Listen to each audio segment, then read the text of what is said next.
ಪ್ರಾರಂಭ ಮಾಡೋಣ. ಮಾಡಿ. ಪರಿಶುದ್ಧನಾದಂತ ದೇವರ ನಾಮಕ್ಕೆ ಕೋಟಿ ಕೋಟಿ ಸ್ತೋತ್ರಗಳನ್ನ ಸಲ್ಲಿಸುತ್ತಾ, ನಿತ್ಯನಾದ ತಂದೆಯಾದ ದೇವರ ಮಧುರ ನಾಮದಲ್ಲಿ ಎಚ್ಚರವಾಗಿದ್ದು ಪ್ರಾರ್ಥಿಸಿ ಕಾರ್ಯಕ್ರಮಕ್ಕೆ ಕೂಡಿ ಬಂದಿರುವಂತಹ ದೇವ ಮಂದಿಗೆ, ದೇವರ ಸಭೆಗೆ ಹೃತ್ಪೂರ್ವಕವಾದಂತಹ ಸ್ವಾಗತವನ್ನ ಕೋರುವಂತನಾಗಿದ್ದೇನೆ. ಬೆಳಗಿನ ಜಾವದ ಶುಭಾಶಯಗಳನ್ನ ತರಲು ಸಂತೋಷಿಸುತ್ತೇನೆ. ದೇವರು ನಮ್ಮನ್ನ ಆಶೀರ್ವಾದ ಮಾಡಲಿ. ಈ ದಿನ ವೇದ ಪಾರಾಯಣಕ್ಕಾಗಿ ನಾನು ಆರಿಸಿಕೊಂಡಂತ ಭಾಗ ಮತ್ತಾಯನ ಬರೆದಂತ ಸುವಾರ್ತೆ 1ನೇ ಅಧ್ಯಾಯ 21 ರಿಂದ 23 ವಚನಗಳ ತನಕ. ಮತ್ತಾಯನ ಬರೆದಂತ ಸುವಾರ್ತೆ 1ನೇ ಅಧ್ಯಾಯ 21 ರಿಂದ ಕೆಲವೊಂದು ವಚನಗಳನ್ನ ನಾವು ಓದಿಕೊಳ್ಳೋಣ.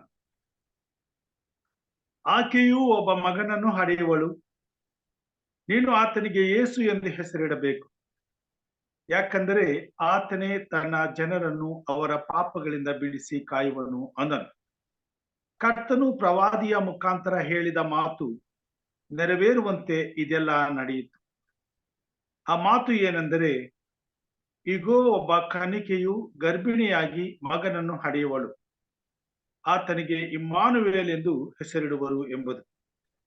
ದೇವರು ನಮ್ಮ ಕೂಡ ಇದ್ದಾನೆಂದು ಈ ಹೆಸರಿನ ಅರ್ಥ. ಆಗ ಯೋಸೇಫನು ನಿದ್ದೆ ತಿಳಿದೆದ್ದು, ಕರ್ತನ ದೂತನು ಅಪ್ಪಣೆ ಕೊಟ್ಟ ಹಾಗೆ ತನ್ನ ಹೆಂಡತಿಯನ್ನು ಸೇರಿಸಿಕೊಂಡನು. ಆದರೆ ಆಕೆಯು ಗಂಡು ಮಗನನ್ನು ಹಡೆಯುವ ತನಕ ಆಕೆಯನ್ನು ಅರಿಯಲಿಲ್ಲ. ಮಗುವಿಗೆ ಯೇಸುವೆಂದು ಹೆಸರಿಟ್ಟನು. ದೇವರು ಈ ವಾಕ್ಯ ಭಾಗವನ್ನ ಆಶೀರ್ವಾದ ಮಾಡಲಿ. ಪ್ರಾರ್ಥನೆ ಮಾಡಿಕೊಳ್ಳೋಣ. ಮಹೋನ್ನತನು, ಪರಾತ್ಪರನು, ಸರ್ವಶಕ್ತನು, ಉನ್ನತೋನ್ನತನು ಆಗಿರುವಂತ ನಮ್ಮ ತಂದೆಯಾದ ದೇವರೇ, ನಿನ್ನ ಪ್ರೀತಿ, ದಯೆ, ಕರುಣೆ, ಉಪಕಾರಗಳಿಗಾಗಿ ನಿನ್ನನ್ನು ಕೊಂಡಾಡುತ್ತೇವೆ. ಬೆಳಗಿನ ಜಾವದಲ್ಲಿ ನಿನ್ನ ಮಕ್ಕಳಾದ ನಾವು ಎಚ್ಚರವಾಗಿದ್ದು ಪ್ರಾರ್ಥಿಸಲು ಹಸುರಾಗಿ ಕೂಡಿ ಬರುವಂತೆ ನಮ್ಮನ್ನು ಒಂದುಗೂಡಿಸಿದ್ದಕ್ಕಾಗಿ ನಿನಗೆ ಕೊಂಡಾಟಗಳನ್ನ ಸಲ್ಲಿಸುತ್ತೇವೆ. ಬಲವಾಗಿ ಬಂದಿರುವಂತಹ ನಿನ್ನ ಮಂದಿಯನ್ನ ಆಶೀರ್ವದಿಸು, ಆತ್ಮನ ಬಲದಿಂದ ಅಭಿಷೇಕಿಸು. ಈ ದಿನದ ಆರಾಧನೆಯಲ್ಲಿ ನಿನ್ನ ಪ್ರಸನ್ನತೆಯನ್ನು ದಯಪಾಲಿಸಿ ನಾವು ತಿಳಿಯಬೇಕಾದಂತ ಸಂಗತಿಗಳನ್ನು, ಲೋಕಕ್ಕೆ ತಿಳಿಸಬೇಕಾದಂತ ಸಂಗತಿಗಳನ್ನು ನೀನೇ ನಮಗೆ ತಿಳಿಯಪಡಿಸು. ಮಾಡಬೇಕಾದ ಪ್ರಾರ್ಥನೆ, ವಿಜ್ಞಾಪನೆಗಳನ್ನ ನಿನ್ನ ಮುಂದೆ ತರಲು ನಮ್ಮನ್ನು ಆತ್ಮನಿಂದ ತುಂಬಿಸಿ ನಡೆಸಿ, ನಿನ್ನ ಆತ್ಮನ ಬಲದಿಂದ ಅಭಿಷೇಕಿಸಿ ಎಲ್ಲಾ ಪ್ರಾರ್ಥನೆಗೂ ಸದುತ್ತರವನ್ನು ದಯಪಾಲಿಸಬೇಕೆಂಬುದಾಗಿ ಯೇಸು ಸ್ವಾಮಿ ಹೆಸರಿನಲ್ಲಿ ಬೇಡಿದ್ದೇವೆ ಕರ್ತನೆ, ಆಮೆನ್. ದೇವರ ಪರಿಶುದ್ಧವಾದ ನಾಮಕ್ಕೆ ಕೋಟಿ ಕೋಟಿ ಸ್ತೋತ್ರಗಳನ್ನ ಸಲ್ಲಿಸುತ್ತಾ, ಬೆಳಗಿನ ಜಾವದಲ್ಲಿ ನಮ್ಮ ಸಭಾ ಸಂಗೀತಗಳಲ್ಲಿ 279ನೇ ಸಂಗೀತವನ್ನ, ಕೀರ್ತನೆಯನ್ನ ಹಾಡಿಕೊಳ್ಳೋಣ. ಜೀವದಾಯಕ ಕ್ರಿಸ್ತನಿಗೆ ಸ್ತುತಿ ಗೀತವ ಹಾಡ ಬನ್ನಿ. ಜೀವದಾಯಕ ಕ್ರಿಸ್ತನಿಗೆ ಸ್ತುತಿ ಗೀತೆಯ ಹಾಡ ಬನ್ನಿ. ಜೀವದಾಯಕ ಕ್ರಿಸ್ತನಿಗೆ ಸ್ತುತಿ ಗೀತೆಯ ಹಾಡ ಬನ್ನಿ. ಸರ್ವಭೂವಸಿಗಳೆಲ್ಲರೇ ಕನಮಾನವರ್ಪಿಸಿರಿ. ಜೀವದಾಯಕ ಕ್ರಿಸ್ತನಿಗೆ ಸ್ತುತಿ ಗೀತೆಯ ಹಾಡ ಬನ್ನಿ. ಸರ್ವಭೂವಸಿಗಳೆಲ್ಲರೇ ಕನಮಾನವರ್ಪಿಸಿರಿ. ನಿತ್ಯ ನಾಶದಿಂದ, ಸುಳ್ಳು ಮೋಸದಿಂದ, ನಿತ್ಯ ಕಾಲಕ್ಕೂ ಪ್ರೀತಿಸಿ ರಕ್ಷಿಸಿದ ಸತ್ಯ ಕ್ರಿಸ್ತನ ಕೊಂಡಾಡುವ. ನಿತ್ಯ ನಾಶದಿಂದ, ಸುಳ್ಳು ಮೋಸದಿಂದ, ನಿತ್ಯ ಕಾಲಕ್ಕೂ ಪ್ರೀತಿಸಿ ರಕ್ಷಿಸಿದ ಸತ್ಯ ಕ್ರಿಸ್ತನ ಕೊಂಡಾಡುವ. ಜೀವದಾಯಕ ಕ್ರಿಸ್ತನಿಗೆ ಸ್ತುತಿಗೀತೆಯ ಹಾಡಬನ್ನಿ. ಸರ್ವಭೂವಸಿಗಳೆಲ್ಲರೇ ಕನಮಾನವಾರ್ಪಿಸಿರಿ. ಪಾಪ ಮಾರ್ಗದಲ್ಲೂ ಭೋಗ ಕಾರ್ಯದಲ್ಲೂ ಪಾಪಿ ಮಾಂಸಗಳು ವೈರಿಕಾರಿಗನು ಮೋಕ್ಷ ಪ್ರಾಪ್ತಿಯ ಹೊಂದಲರಿ. ಪಾಪ ಮಾರ್ಗದಲ್ಲೂ ಭೋಗ ಕಾರ್ಯದಲ್ಲೂ ಪಾಪಿ ಮಾಂಸಗಳು ವೈರಿಕಾರಿಗನು ಮೋಕ್ಷ ಪ್ರಾಪ್ತಿಯ ಹೊಂದಲರಿ. ಜೀವದಾಯಕ ಕ್ರಿಸ್ತನಿಗೆ ಸ್ತುತಿಗೀತೆಯ ಹಾಡಬನ್ನಿ. ಸರ್ವಭೂವಸಿಗಳೆಲ್ಲರೇ ಕನಮಾನವಾರ್ಪಿಸಿರಿ.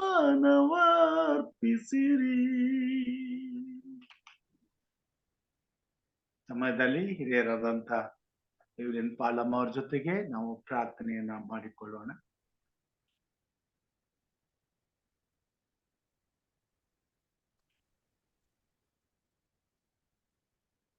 ದೇವರ ನಾಮಕ್ಕೆ ಸ್ತೋತ್ರ ಉಂಟಾಗಲಿ. ಸೇರಿ ಬಂದಿರುವ ತಮ್ಮೆಲ್ಲರಿಗೂ ಯೇಸು ಪ್ರಭುವಿನ ಪರಿಶುದ್ಧವಾದ ನಾಮದಲ್ಲಿ ನಿಮ್ಮನ್ನು ಸ್ವಾಗತಿಸುತ್ತಾ ವಂದಿಸುತ್ತೇನೆ. ಪ್ರಾರ್ಥನೆ ಮಾಡಿಕೊಳ್ಳೋಣ. ಸರ್ವಶಕ್ತನು, ಸರ್ವವ್ಯಾಪಿಯು, ಸರ್ವೋತ್ತಮನು, ಸರ್ವ ಸೃಷ್ಟಿಗೆ ಯಜಮಾನನಾಗಿರುವ ನಮ್ಮ ರಕ್ಷಕನಲ್ಲಿ ತಂದೆಯಾದ ದೇವ, ನಿಮ್ಮ ಪವಿತ್ರವಾದ ಪಾದಗಳಿಗೆ ಅಡ್ಡ ಬಿದ್ದು ಸ್ತೋತ್ರ ಮಾಡುತ್ತೇನೆ. ಪ್ರಭು, ಸ್ತುತಿ ಯಜ್ಞವನ್ನು ನಿಮ್ಗೆ ಸಮರ್ಪಿಸುತ್ತೇನೆ. ನೀವು ಒಳ್ಳೆಯವರು ಕರ್ತನೆ, ಒಳ್ಳೆಯದನ್ನೇ ಮಾಡುತ್ತಾ ಬಂದಿದ್ದೀಯ. ನಾವೇನೇ ತಪ್ಪು ಮಾಡಿದ್ರು ನಮ್ಮನ್ನು ಕಾಯ್ದು ಕಾಪಾಡುತ್ತಾ ನಮ್ಮ ರಕ್ಷಣೆಯ ಮಾರ್ಗದಲ್ಲಿ ನಮ್ಮನ್ನು ನಡೆಸುತ್ತಾ ಬಂದಿದ್ದಕ್ಕಾಗಿ ಸ್ತೋತ್ರ ರಾಜ. ಜೀವವುಳ್ಳ ದೇವರು ನೀನು, ಜೀವದಾಯಕನು, ಜೀವ ಸ್ವರೂಪನು ನೀನಾಗಿದ್ದಿ ಪ್ರಭು. ನಿನಗೆ ಸ್ತೋತ್ರಪ್ಪ. ರಾತ್ರಿ ಎಲ್ಲ ಒಳ್ಳೆ ನಿದ್ದೆ ಕೊಟ್ಟು ಮರಣಕರವಾದ ವ್ಯಾಧಿಯಿಂದ ಮರಣದಿಂದ ತಪ್ಪಿಸಿ ನಮ್ಮನ್ನು ಈ ಮುಂಜಾನೆಯಲ್ಲಿ ಹೊಸ ದಿನವನ್ನು ನೋಡುವಂತೆ ಹೊಸ ಕೃಪೆಯನ್ನು ನಮ್ಮ ಮೇಲೆ ಸುರಿಸಿದ್ದಕ್ಕಾಗಿ ಸ್ತೋತ್ರ ಒಡೆಯ. ಸ್ತೋತ್ರಪ್ಪ ರಕ್ಷಕ, ನಿನ್ಗೆ ಸ್ತೋತ್ರ. ಜೀವದ ನಾಯಕನೇ ನಿನ್ಗೆ ಸ್ತೋತ್ರ. ಜೀವದ ಅಧಿಪತಿಯೇ ನಿನ್ಗೆ ಸ್ತೋತ್ರ. ಜೀವ ಸ್ವರೂಪನೇ, ಜೀವದ ಬುಗ್ಗಿಯಾಗಿರುವಾತನೇ, ಜೀವ ಜಲವಾಗಿರುವಾತನೇ, ನಿನಗೆ ಸ್ತೋತ್ರಪ್ಪ. ನಿನ್ನ ಸತ್ಯ ಸ್ವರೂಪನು, ಆತ್ಮ ಸ್ವರೂಪನು, ಸರ್ವಶಕ್ತನು ನೀನಾಗಿದ್ದೀಯಪ್ಪ. ನಿನಗೆ ಸ್ತೋತ್ರಪ್ಪ. ಅಪ್ಪ, ಈ ಮುಂಜಾನೆಗಾಗಿ ಸ್ತೋತ್ರ. ಈ ದಿನವನ್ನು ಆಶೀರ್ವದಿಸು ಅಪ್ಪ. ಈ ಸಭೆಯನ್ನು ಆಶೀರ್ವದಿಸು ಕರ್ತನೆ. ಸಭೆಯ ಪಾಲಕರನ್ನು ಆಶೀರ್ವದಿಸು ಸ್ವಾಮಿ. ಸೇರಿ ಬಂದಿರುವ ನಮ್ಮೆಲ್ಲರನ್ನು ಕರ್ತನೆ ನಿನ್ನ ದಿವ್ಯಾಶೀರ್ವಾದದ ಮಳೆಯಿಂದ ತುಂಬಿಸು ಕರ್ತನೆ. ಹೌದು ಕರ್ತನೆ, ಒಳ್ಳೆ ಹೃದಯದಿಂದ ಸಂತೋಷದಿಂದ ನಿನ್ನ ಬಳಿಗೆ ಮುಂಜಾನೆಯಲ್ಲಿ ಎದ್ದು ಬಂದಿರುವಾಗ ಕರ್ತನೆ, ನಮ್ಮ ಬೇಡಿಕೆಗಳನ್ನು ಈಡೇರಿಸುವಾತನು ನೀನೆ ಸ್ವಾಮಿ. ನಿನ್ಗೆ ಸ್ತೋತ್ರಪ್ಪ. ಎಲ್ಲವೂ ನಿನ್ನ ಚಿತ್ತ ಕರ್ತನೆ. ನಿನ್ನ ಚಿತ್ತದಂತೆ ನಮ್ಮನ್ನು ನಡೆಸುತ್ತಾ ಬಂದಿದ್ದೀಯಲ್ಲಪ್ಪ. ನಿನಗೆ ಸ್ತೋತ್ರ. ನಮ್ಮ ಪಾಪಗಳನ್ನು ಕ್ಷಮಿಸಿದಕ್ಕಾಗಿ ಸ್ತೋತ್ರ. ನಮ್ಮ ದ್ರೋಹಗಳನ್ನು ಅಳಿಸಿ ಬಿಟ್ಟಿಯಲ್ಲ ರಾಜ, ನಿನಗೆ ಸ್ತೋತ್ರ. ರಕ್ಷಕ, ನಿನ್ಗೆ ಸ್ತೋತ್ರಪ್ಪ. ಅಪ್ಪ, ನೀನು ಆಶೀರ್ವಾದ ಪೂರ್ಣನು, ದಯೆಯು, ಕನಿಕರವು, ದೀರ್ಘ ಶಾಂತಿ, ಮಹಾಕೃಪೆಯುಳ್ಳ ದೇವರು ನೀನೊಬ್ಬರೇ ಕರ್ತನೆ. ನಿನಗೆ ಸ್ತೋತ್ರ ಅಪ್ಪ. ಈ ಸಭೆಯ ಆದಿಯು ಅಂತ್ಯವೂ ನೀನಾಗಿರು ಕರ್ತನೆ. ಬೇಕಾದೆಲ್ಲ ಸ್ವರವನ್ನು ನಮಗೂ ನಮ್ಮ ಕುಟುಂಬಸ್ಥರಿಗೂ ಅಭಿಷೇಕಿಸಿದ ನಿನ್ನ ಮಗನ ಕುಟುಂಬದವರೆಲ್ಲರಿಗೂ ಕರ್ತನೆ ದಿವ್ಯ ಆಶೀರ್ವಾದವನ್ನು ಕೊಟ್ಟು ನಡೆಸಬೇಕೆಂದು ಬೇಡಿಕೊಳ್ತೇನೆ. ಬಾರದಿರುವವರನ್ನು ಕರುಣಿಸು. ಸಮಯಕ್ಕೆ ತಕ್ಕ ಹಾಗೆ ಬಂದು ಸೇರಿಕೊಂಡು ನಿನ್ನನ್ನು ಸ್ತುತಿಸಿ ಕೊಂಡಾಡುವಂತೆ ನೀನು ಜ್ಞಾಪಕ ಪಟ್ಟಿಯಲ್ಲಿ ಒಡೆಯ. ನಿನಗೆ ಸ್ತೋತ್ರಪ್ಪ. ಪರಿಶುದ್ಧನೇ, ಪರಿಶುದ್ಧನೇ, ಪರಿಶುದ್ಧನೇ, ಪರಿಶುದ್ಧ ಸ್ಥಳದಲ್ಲಿ ವಾಸ ಮಾಡುವಾತನು ನೀನೇ ಕರ್ತನೆ. ನಿನ್ನಂತೆ ನಿನ್ನ ಸ್ವರೂಪದಲ್ಲಿ ನಮ್ಮನ್ನು ಸೃಷ್ಟಿ ಮಾಡಿದ್ದಕ್ಕಾಗಿ ಸ್ತೋತ್ರ. ಪರಲೋಕವನ್ನು ತ್ಯಜಿಸಿ ಭೂಲೋಕಕ್ಕೆ ನನಗಾಗಿ ನಮಗಾಗಿ ನಮ್ಮಂತ ದುಷ್ಟ ಪಾಪಿಗಳನ್ನು ಹುಡುಕಿ ರಕ್ಷಿಸಲು ಶ್ಲೋಸಕ ಬಂದಾತನೇ ನಿನ್ಗೆ ಸ್ತೋತ್ರಪ್ಪ. ನಿನ್ನ ರಕ್ತದಿಂದ ನಮ್ಮನ್ನು ಕೊಂಡುಕೊಂಡಿರುವುದಕ್ಕಾಗಿ ಸ್ತೋತ್ರ. ನಾನಿರುವಲ್ಲಿ ನೀವು ಇರಬೇಕು ಅಂತ ಹೇಳಿದ ಆತನೇ, ಅಪ್ಪ ನಿನ್ಗೆ ಸ್ತೋತ್ರಪ್ಪ.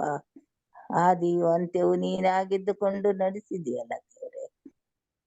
ಮನುಷ್ಯ ಮಾತ್ರದವರಾದ ನಮ್ಮನ್ನು ಎಷ್ಟು ಪ್ರೀತಿ ಮಾಡಿದ್ಯಲ್ಲ, ನಿನಗೆ ಸ್ತೋತ್ರಪ್ಪ. ಅಪ್ಪ ನಿನ್ನ ಎರಡನೇ ಬರೋಣಕ್ಕೆ ನಮ್ಮನ್ನು ಆಶೀರ್ವದಿಸಿ ಅಪ್ಪ. ಆ ಶಬ್ದ ಕೇಳಿದೊಡನೆ ನಿನ್ನ ಸಾಮೀಪ್ಯಕ್ಕೆ ಬಂದು ನಿನ್ನ ರಾಜ್ಯಕ್ಕೆ ನಮ್ಮನ್ನು ಸೇರಿಸಿಕೊಳ್ಳುತ್ತೀಯ. ಅದಕ್ಕಾಗಿ ಸ್ತೋತ್ರ. ನಿನ್ನ ವಾಗ್ದಾನಕ್ಕಾಗಿ ಸ್ತೋತ್ರ. ದಯೆಯು ಕನಿಕರವುಳ್ಳ ಆತನೇ ನಿನ್ಗೆ ಸ್ತೋತ್ರಪ್ಪ.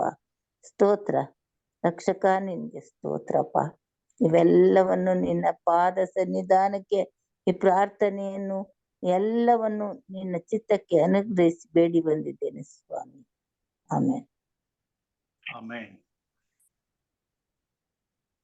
ಉತ್ತಮವಾದಂತ ಪ್ರಾರ್ಥನೆಗಾಗಿ ಹಿರಿಯರಾದಂತ ಇವಲನ್ನಮ್ಮ ಅವರಿಗೆ ನಾನು ವಂದನೆಗಳನ್ನ ಸಲ್ಲಿಸ್ತೇನೆ. ದೇವರು ನಿಮ್ಮನ್ನ ಆಶೀರ್ವಾದ ಮಾಡಲಿ.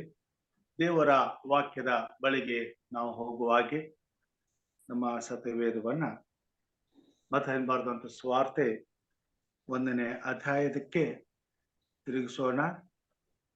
ತಂದೆಯಾದ ದೇವರ ಅಪಾರವಾದ ಪ್ರೀತಿಯ ಕುರಿತಾಗಿ ಆತನು ತಾನು ಸೃಷ್ಟಿಸಿದ ಪ್ರತಿಯೊಬ್ಬ ಮಾನವನ ಹಿತಕ್ಕಾಗಿ ಮಾಡಿದ ಮಹತ್ ಕಾರ್ಯವನ್ನ ಈ ವಾಕ್ಯಗಳಲ್ಲಿ ನಾವು ನೋಡುವಂತವರಾಗಿದ್ದೇವೆ.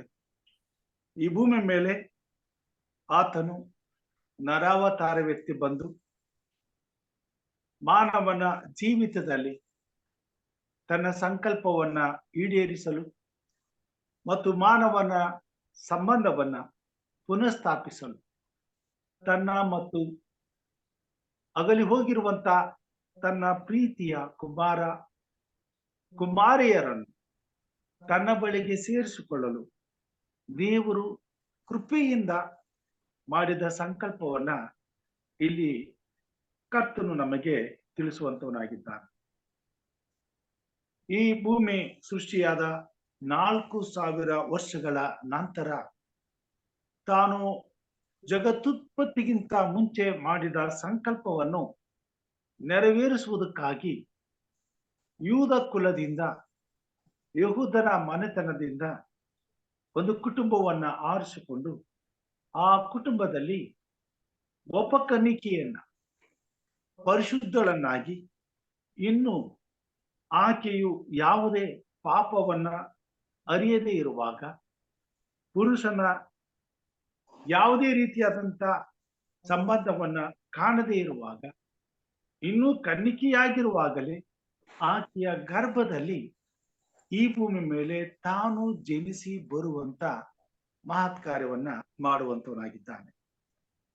ಆತನು ಹುಟ್ಟಿ ಬರುವುದಕ್ಕಿಂತ ಮುಂಚಿತವಾಗಿಯೇ ಸತ್ಯವೇದದಲ್ಲಿ ಪ್ರವಾದನೆಗಳ ಮುಖಾಂತರವಾಗಿ ಅನೇಕ ಪ್ರವಾದಿಗಳು ಮುಂಚಿತವಾಗಿ ತಿಳಿಸಿರುವುದನ್ನ ನಾವು ನೋಡಿದ್ದೇವೆ. ಯೆಶಾಯನು ಹಾಗೂ ಮೀಕನು ಆತನು ಹುಟ್ಟಿ ಬರುವಂತ ಸಮಯವನ್ನು, ಆತನು ಹುಟ್ಟಿ ಬರುವಂತ ಸ್ಥಳವನ್ನು, ಆತನು ಹುಟ್ಟಿ ಬರುವಂತ ಎಲ್ಲಾ ವಿವರವನ್ನು ಪ್ರವಾದನೆಗಳಲ್ಲಿ ಮುಂಚಿತವಾಗಿ ತಿಳಿಸಿದವರಾಗಿದ್ದಾರೆ. ಆ ಪ್ರವಾದನೆ 2000 ವರ್ಷಗಳ ಹಿಂದೆ ಈ ಭೂಮಿಯಲ್ಲಿ ಸಿದ್ಧಿಗೆ ಬಂದು ಈ ಹೊತ್ತು ಆ ಪ್ರವಾದನೆ ನೆರವೇರಿದಂತ ಆ ಕಾರ್ಯದ ನಿಮಿತ್ತ ಯೇಸು ಕ್ರಿಸ್ತನ ಜನನವಾಗಿ, ಆ ಯೇಸು ಕ್ರಿಸ್ತನ ಜನನವು ಈ ಭೂಮಿ ಮೇಲೆ ಮಾನವನ ರಕ್ಷಣೆಗೆ ಕಾರಣವಾಗಿರುವುದರಿಂದ ಇಡೀ ಮನುಕುಲವು ಈ ಹೊತ್ತು ತಮ್ಮ ರಕ್ಷಕನನ್ನು ಕೊಂಡಾಡುವಂತವರಾಗಿದ್ದಾರೆ, ಆರಾಧಿಸುವಂತವರಾಗಿದ್ದಾರೆ. ವಿಶೇಷವಾಗಿ ಈ ದಿನಮಾನಗಳಲ್ಲಿ ಕ್ರಿಸ್ಮಸ್ ಹಬ್ಬದ ಆಚರಣೆಯನ್ನಾಗಿ ರೂಪಿಸಿಕೊಂಡು ಸಂಭ್ರಮಿಸುವಂತವರಾಗಿದ್ದಾರೆ. ಆದರೆ ಈ ಸಂಭ್ರಮದಲ್ಲಿ ದೇವರು ಎಷ್ಟು ಸಂತೋಷಿಸುತ್ತಾನೆ, ಉಲ್ಲಾಸಿಸುತ್ತಾನೆ. ನಿಜವಾಗಿ ಆತನು ಉಲ್ಲಾಸಿಸಲು, ಆತನು ಸಂತೋಷಿಸಲು ಈ ಭೂಮಿ ಮೇಲೆ ಆತನು ಪಟ್ಟಂತ ಶ್ರಮ ಎಷ್ಟು, ಆತನ ಮುಖ್ಯವಾದಂತ ಉದ್ದೇಶವು ನೆರವೇರಿಸಲು ಆತನು ಮಾಡಿಕೊಂಡಂತ ಯೋಜನೆಯನ್ನು, ಆ ಯೋಜನೆಯಲ್ಲಿ ಆತನಿಗೆ ಸಂತೋಷ ಪಡಿಸುವಂತ ಉನ್ನತವಾದ ಕಾರ್ಯಗಳನ್ನ ಮಾಡಲು ಸಿದ್ಧರಾಗಬೇಕಾದಂತ ನಾವು ಮಾಡಬೇಕಾದದ್ದೇನು ಎಂಬುದನ್ನ ಇವತ್ತು ದೇವರ ಆತ್ಮನು ನಮಗೆ ತಿಳಿಸುವಂತನಾಗಿದ್ದಾನೆ. ಮೊದಲನೇದಾಗಿ ನಾವು ನೋಡ್ತೇವೆ, ಆದಾಮ ಹವ್ವಳು ದೇವರಿಗೆ ವಿರುದ್ಧವಾಗಿ ಪಾಪ ಮಾಡಿದ ನಿಮಿತ್ತ ದೇವರ ಆಜ್ಞೆಯನ್ನ ಮೀರಿದ್ದರಿಂದ ಶಾಪವಾಗಿ ಮರಣವನ್ನ ತಮ್ಮ ಜೀವಿತಕ್ಕೆ ಆಹ್ವಾನ ಮಾಡಿಸಿಕೊಂಡರು. ಈ ಮರಣವು ತಂದೆಯಾದ ದೇವರಿಂದ ಅವರನ್ನ ಅಗಲಿಸಬೇಕಾಯಿತು. ಅಲ್ಲಿಂದ ದೇವರು ಅವರನ್ನ ಅಗಲಿಸಿದ ಮೇಲೆ ದೇವರ ಪ್ರಸನ್ನತೆಯನ್ನ ಅವರು ಕಳೆದುಕೊಂಡರು. ದೇವರ ಪ್ರಸನ್ನತೆಯನ್ನ ಅವರು ಕಳೆದುಕೊಂಡ ಮೇಲೆ ತಂದೆಯಾದ ದೇವರ ಒಡನಾಟ ಮತ್ತು ಸಂಬಂಧ, ಮುಖಾಮುಖಿಯಾದಂತ ಸಂಪರ್ಕವನ್ನ ಅವರು ಕಳೆದುಕೊಂಡರು. ಅಂದು ಆ ಒಂದು ನೇರವಾದಂತ ದರ್ಶನವನ್ನ ಪಡೆದುಕೊಂಡಂತ ಮನುಷ್ಯನು ಇಂದಿಗೂ ಸಹ ತನ್ನನ್ನು ಸೃಷ್ಟಿ ಮಾಡಿದಂತ ದೇವರನ್ನ ಮುಖಾಮುಖಿಯಾಗಿ ನೋಡಲಿಕ್ಕಾಗದಂತ ಪರಿಸ್ಥಿತಿಯಲ್ಲಿ ಇದ್ದಾನೆ. ಕಾರಣ, ಅಂದು ಆದಾಮನಿಂದ ಉತ್ಪತ್ತಿಯಾದಂತ ಪಾಪವು ಆತನ ಸಂತಾನವಾದಂತ ಎಲ್ಲ ನರಮನುಷ್ಯರ ಜೀವಿತದಲ್ಲಿಯೂ ಆಡಳಿತ ಮಾಡುತ್ತಾ ಬಂದು ದೇವರಿಗೆ ವಿರುದ್ಧವಾಗಿ ಜೀವಿಸುತ್ತಿರುವ ಬದುಕನ್ನೇ ಕಟ್ಟಿಕೊಂಡಿರುವುದರಿಂದ ಮನುಷ್ಯನು ನಿತ್ಯಕ್ಕೂ ದೇವರ ಸಾರೂಪ್ಯವನ್ನ, ದೇವರ ದರ್ಶನವನ್ನ ನೋಡಲಾರದೆ ಹೋಗಿದ್ದಾನೆ.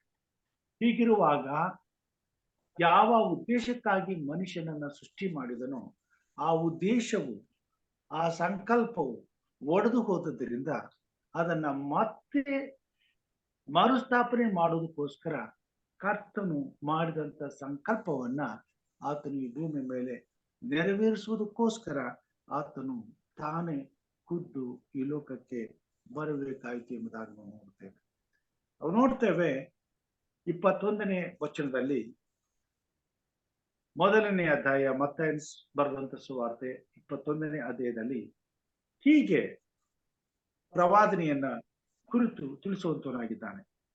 ಆಕೆಯು ಒಬ್ಬ ಮಗನನ್ನು ಹಡೆಯುವಳು, ನೀನು ಆತನಿಗೆ ಯೇಸು ಎಂದು ಹೆಸರಿಡಬೇಕು, ಯಾಕಂದ್ರೆ ಆತನೇ ತನ್ನ ಜನರನ್ನು ಅವರ ಪಾಪಗಳಿಂದ ಬಿಡಿಸಿ ಕಾಯುವನು. ಕರ್ತನು ಪ್ರವಾದಿಯ ಮುಖಾಂತರ ಹೇಳಿದ ಮಾತು ನೆರವೇರುವಂತೆ ಇದೆಲ್ಲ ನಡೆಯಿತು. ಆ ಮಾತು ಏನೆಂದರೆ, ಇಗೋ, ಒಬ್ಬ ಕನ್ನಿಕೆಯು ಗರ್ಭಿಣಿಯಾಗಿ ಮಗನನ್ನು ಹಡೆಯುವಳು, ಆತನಿಗೆ ಇಮ್ಮಾನುವೇಲ್ ಎಂದು ಹೆಸರಿಡುವರು ಎಂಬುದು. ದೇವರು ನಮ್ಮ ಕೂಡ ಇದ್ದಾನೆಂದು ಆ ಹೆಸರಿನ ಅರ್ಥ. ಪಾಪ ಮಾಡಿದ ಮಾನವನು ದೇವರ ಸಂಬಂಧವನ್ನು, ಸಂಪರ್ಕವನ್ನು ಕಳೆದುಕೊಂಡದ್ದರಿಂದ ಮನುಷ್ಯನು ಮತ್ತೆ ತನ್ನ ಸ್ವಂತ ಶಕ್ತಿಯಿಂದ ಕಳೆದು ಹೋದಂತ, ಒಡೆದು ಹೋದಂತ ಸಂಬಂಧವನ್ನ ಮತ್ತೆ ಸರಿಪಡಿಸಿಕೊಳ್ಳಲು ಸಾಧ್ಯವಾಗಲಿಲ್ಲ. ಯಾಕಂತಂದ್ರೆ ಆತನು ಮಾಡಿದಂತ ಆ ಘೋರವಾದಂತ ಕೃತ್ಯವು ಮನುಷ್ಯನನ್ನ ಎಂತ ಪ್ರಪಾತಕ್ಕೆ ತಳ್ಳಿಬಿಟ್ಟಿತ್ತು ಎಂಬುದಾಗಿ ನಾವು ನೋಡುವಾಗ, ಇನ್ನೆಂದಿಗೂ ದೇವರ ಸಾನ್ನಿಧ್ಯವನ್ನ ತಲುಪಲಾರದಂತ ನಿತ್ಯವಾದ ಮರಣಕ್ಕೆ ಆತನನ್ನ ಮುಟ್ಟಿಸಿತ್ತು.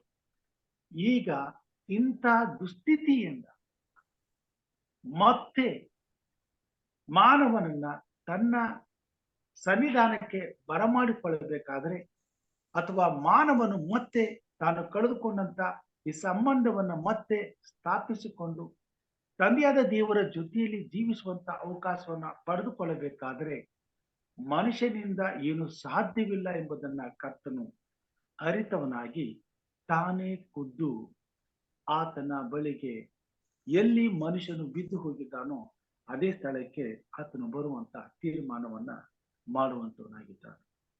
ಈ ಭೂಮಿ ದೇವರ ಪ್ರಸನ್ನತೆಯನ್ನು ಕಳೆದುಕೊಂಡದ್ರಿಂದ ಈ ಭೂಮಿ ಮೇಲೆ ಪರಲೋಕವನ್ನ ತ್ಯಜಿಸಿ ಈ ಲೋಕಕ್ಕೆ ತಾನೇ ಇಳಿದು ಬರಬೇಕಾಗಿ ಬಂತು ಎಂಬುದಾಗಿ ನಾವು ನೋಡ್ತೇವೆ.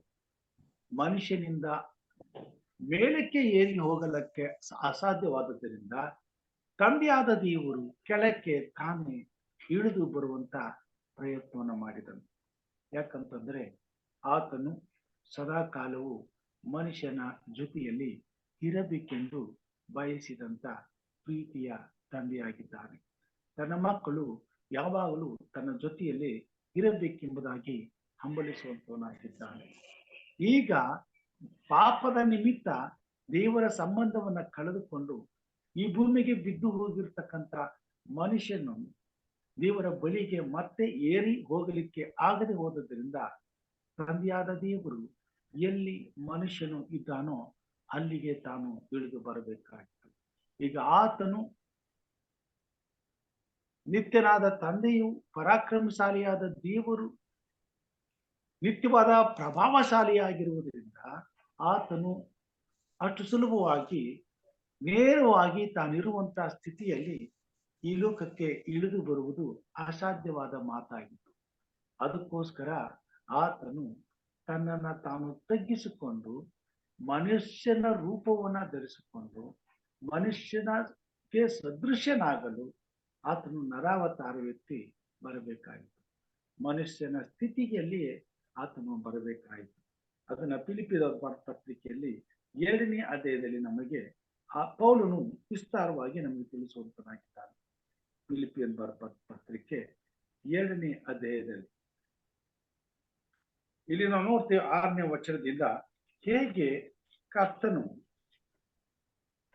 ತನ್ನನ್ನು ತಾಗಿದನು ತಗ್ಗಿಸಿಕೊಂಡು ಈ ಲೋಕಕ್ಕೆ ಬಂದನು ಎಂಬುದಾಗಿ. ಆತನು ದೇವ ಸ್ವರೂಪನಾಗಿದ್ದರು ದೇವರಿಗೆ ಸರಿ ಸಮಾನನಾಗಿರುವುದೆಂಬ ಅಮೂಲ್ಯ ಪದವಿಯನ್ನು ಬಿಡಲೊಲ್ಲೆನ್ನು ಎಂದೆಣಿಸದೆ ತನ್ನನ್ನು ಬರಿದು ಮಾಡಿಕೊಂಡು ದಾಸನ ರೂಪವನ್ನು ಧರಿಸಿಕೊಂಡು ಮನುಷ್ಯರಿಗೆ ಸದೃಶ್ಯನಾದನು. ಹೀಗೆ ಆತನು ಆಕಾರದಲ್ಲಿ ಮನುಷ್ಯನಾಗಿ ಕಾಣಿಸಿಕೊಂಡಿದ್ದಾಗ ತನ್ನನ್ನು ತಗ್ಗಿಸಿಕೊಂಡು ಮರಣವನ್ನು, ಅಂದರೆ ಶಿಲುಬೆಯ ಮರಣವನ್ನಾದರೂ ಹೊಂದುವಷ್ಟು ವಿಧೇಯನಾದನು. ಈ ಕಾರಣದಿಂದ ದೇವರು ಆತನನ್ನು ಅತ್ಯುನ್ನತ ಸ್ಥಾನಕ್ಕೆ ಏರಿಸಿ ಎಲ್ಲಾ ಹೆಸರುಗಳಿಗಿಂತ ಶ್ರೇಷ್ಠವಾದ ಹೆಸರನ್ನ ಆತನಿಗೆ ಕೊಟ್ಟಿದ್ದಾನೆ.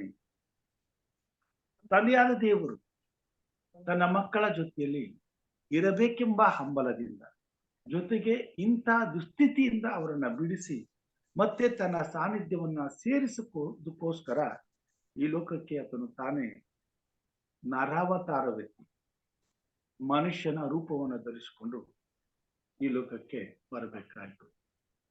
ಸತ್ಯವೇದದಲ್ಲಿ ಆದಿಕಾಂಡ 1ನೇ ಅಧ್ಯಾಯ 21ನೇ ವಚನದಲ್ಲಿ 26ನೇ ವಚನದಲ್ಲಿ ನಾವು ನೋಡುವಾಗ ಅಲ್ಲಿ ದೇವರು ಮನುಷ್ಯನನ್ನ ಸೃಷ್ಟಿ ಮಾಡುವಾಗ ನಮ್ಮ ಸ್ವರೂಪಕ್ಕೆ ತಕ್ಕ ಹಾಗೆ ಆತನನ್ನ ಉಂಟು ಮಾಡೋಣ ಎಂಬುದಾಗಿ ತೀರ್ಮಾನಿಸಿ ತನ್ನ ಸಾರೂಪ್ಯವನ್ನ ಮನುಷ್ಯನಿಗೆ ಕೊಟ್ಟು ಆತನನ್ನ ರೂಪಿಸಿದನು ಎಂಬುದಾಗಿ ನಾವು ನೋಡುತ್ತೇವೆ. ಈಗ ಪಾಪ ಮಾಡಿದ ನಿಮಿತ್ತ ದೇವರ ಮಹಿಮೆಯನ್ನ ಕಳೆದುಕೊಂಡಂತ ಮನುಷ್ಯನು ದೇವರ ಸಾರೂಪ್ಯವನ್ನ ಕಳೆದುಕೊಳ್ಳುವಂತನಾಗಿದ್ದಾನೆ. ಈಗ ದೇವರ ಸಾರೂಪ್ಯವನ್ನ ಕಳೆದುಕೊಂಡಂತ ಮನುಷ್ಯನ ಸಾರೂಪ್ಯವನ್ನ ಕ್ರಿಸ್ತನು ಧರಿಸಿಕೊಂಡವನಾಗಿ ಈ ಲೋಕಕ್ಕೆ ಬರಬೇಕಾಗ್ತದೆ. ಅದಕ್ಕಾಗಿ ಆತನು ತನ್ನ ಮಹಿಮೆಯ ಕಿರೀಟವನ್ನ ತ್ಯಜಿಸಿ, ತನ್ನ ಮಹಿಮೆಯ ಸಿಂಹಾಸನವನ್ನ ತ್ಯಜಿಸಿ, ತಾನಿರುವಂತ ಉನ್ನತೋನ್ನತವಾದಂತ ಪರಲೋಕವನ್ನ ತ್ಯಜಿಸಿ ತನ್ನನ್ನ ತಾನು ತಗ್ಗಿಸಿಕೊಂಡು ಮನುಷ್ಯನಾಗಿ ಈ ಲೋಕಕ್ಕೆ ಇಳಿದು ಬಂದನು ಎಂಬುದಾಗಿ ನಾವು ನೋಡುವಂತರಾಗಿದ್ದೇವೆ. ಇದನ್ನ 2 ಕೊರಿಂಥದವರ ಬರೆದ ಪತ್ರಿಕೆಯಲ್ಲಿ ಆತನು ಈ ಲೋಕಕ್ಕೆ ಇಳಿದು ಬರಬೇಕಾದ್ರೆ ಆತನು ಸರ್ವಸಾಧಾರಣವಾಗಿ ಒಬ್ಬ ಪಾಪಿ ಮನುಷ್ಯನು ಹೇಗೆ ಈ ಲೋಕದಲ್ಲಿ ಇದ್ದಾನೋ ಹಾಗೆಯೇ ಆತನು ಬರಬೇಕಾಯಿತು. ಅದಕ್ಕೋಸ್ಕರ ದೇವರು ಆತನನ್ನ ಮನುಷ್ಯನು ಈಗಿನ ಪರಿಸ್ಥಿತಿಯಲ್ಲಿ ಹೇಗಿದ್ದಾನೋ ಅಂತ ಪರಿಸ್ಥಿತಿಗೆ ಆತನನ್ನ ಒಪ್ಪಿಸಿದನು ಎಂಬುದಾಗಿ 2 ಕೊರಿಂಥದವರ ಬರೆದ ಪತ್ರಿಕೆ 4ನೇ ಅಧ್ಯಾಯ 15ನೇ ವಚನದಲ್ಲಿ ನಮಗೆ ತಿಳಿಸುವಂತನಾಗಿದ್ದಾನೆ. 2 ಕೊರಿಂಥದವರ ಬರೆದ ಪತ್ರಿಕೆ 4ನೇ ಅಧ್ಯಾಯ 15ನೇ ವಚನದಲ್ಲಿ ನಾವು ನೋಡುವಾಗ ಅಲ್ಲಿ ಹೀಗೆ ಬರೆಯುವಂತನಾಗಿದ್ದಾನೆ.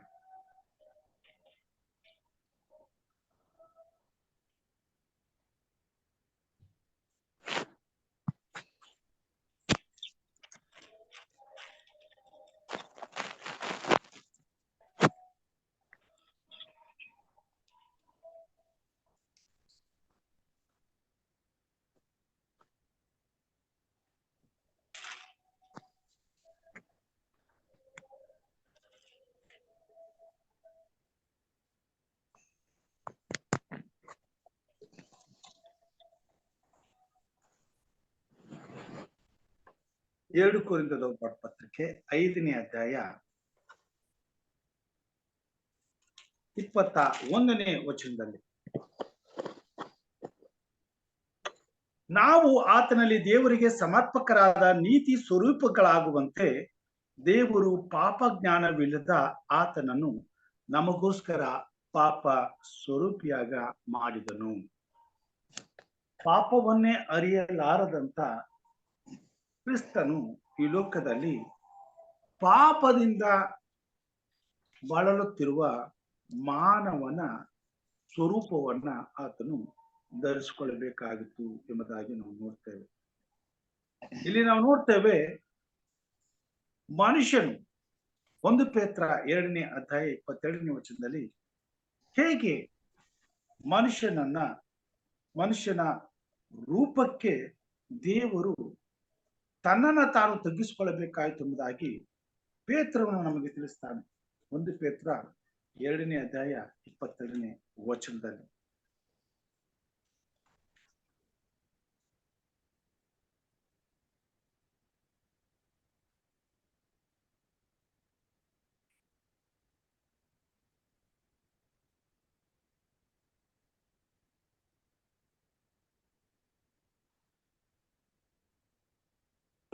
ಆತನು ಯಾವ ಪಾಪವನ್ನು ಮಾಡಲಿಲ್ಲ, ಆತನ ಬಾಯಲ್ಲಿ ಯಾವ ವಂಚನೆಯೂ ಸಿಕ್ಕಲಿಲ್ಲ, ಬೈಯುವವರನ್ನು ಆತನು ಪ್ರತಿಯಾಗಿ ಬೈಯಲಿಲ್ಲ.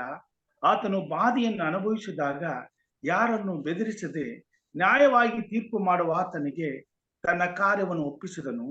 ನಾವು ಪಾಪದ ಪಾಲಿಗೆ ಸತ್ತು ನೀತಿವಂತರಾಗಿ ಜೀವಿಸುವಂತೆ ಆತನು ನಮ್ಮ ಪಾಪಗಳನ್ನು ತಾನೇ ತನ್ನ ದೇಹದಲ್ಲಿ ಹೊತ್ತುಕೊಂಡು ಮರಣದ ಕಂಬವನ್ನು ಏರಿದನು ಎಂಬುದಾಗಿ ತಿಳಿಸುವಂತನಾಗಿದ್ದಾನೆ. ನಮ್ಮ ಪಾಪಗಳ ನಿಮಿತ್ತವಾಗಿ ತಂದೆಯಾದ ದೇವರು ತನ್ನ ಮಗನಾದಂತ ಯೇಸು ಕ್ರಿಸ್ತನನ್ನ ಪಾಪ ಸ್ವರೂಪಿಯನ್ನಾಗಿ ಈ ಲೋಕಕ್ಕೆ ಕಳಿಸಿ ನಾವು ಅನುಭವಿಸಬೇಕಾದಂತ ಪಾಪದ ಬಾಧೆಯನ್ನ ಆತನು ಅನುಭವಿಸುವುದಕ್ಕಾಗಿ ಆತನನ್ನ ಒಪ್ಪಿಸಿದನು. ಮತ್ತು ಈ ಭೂಮಿ ಮೇಲೆ ಜೀವಿಸುವ ಪ್ರತಿಯೊಬ್ಬ ಮಾನವನ ಪಾಪವನ್ನ ದೇವರು ಆತನ ಮೇಲೆ ಹೊರಿಸಿದನು ಎಂಬುದಾಗಿ ನಾವು ನೋಡುವಂತರಾಗಿದ್ದೇವೆ.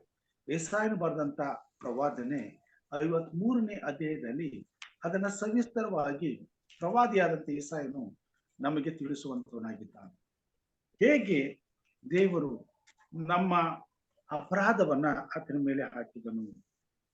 53ನೇ ಅಧ್ಯಾಯ 4ನೇ ವಚನದಲ್ಲಿ, ನಿಜವಾಗಿಯೂ ನಮ್ಮ ಸಂಕಷ್ಟಗಳನ್ನು ಅನುಭವಿಸಿದನು, ಅವನು ಹೊತ್ತ ಹೊರೆಯು ನಮ್ಮ ಸಂಕಟವೇ ಹೌದು. 6ನೇ ವಚನದಲ್ಲಿ ಹೇಳ್ತಾನೆ, 5ನೇ ವಚನದಲ್ಲಿ, ನಮ್ಮ ದ್ರೋಹಗಳ ದೆಸೆಯಿಂದ ಅವನಿಗೆ ಗಾಯವಾಯಿತು, ನಮ್ಮ ಅಪರಾಧಗಳ ನಿಮಿತ್ತ ಅವನು ಜಜ್ಜಲ್ಪಟ್ಟನು, ನಮಗೆ ಸುಕ್ಷೇಮವನ್ನು ಉಂಟು ಮಾಡುವ ದಂಡನೆಯನ್ನು ಅವನು ಅನುಭವಿಸಿದನು, ಅವನ ಬಾಸುಂಡೆಗಳಿಂದ ನಮಗೆ ಗುಣವಾಯಿತು. ನಾವೆಲ್ಲರೂ ಕುರಿಗಳಂತೆ ದಾರಿ ತಪ್ಪಿ ತೊಳಲುತ್ತಿದ್ದೆವು, ಪ್ರತಿಯೊಬ್ಬನು ತನ್ನ ತನ್ನ ದಾರಿಯನ್ನು ಹಿಡಿಯುತ್ತಿದ್ದನು. ನಮ್ಮೆಲ್ಲರ ದೋಷ ಫಲವನ್ನು ಯೆಹೋವನು ಅವನ ಮೇಲೆ ಹಾಕಿದನು.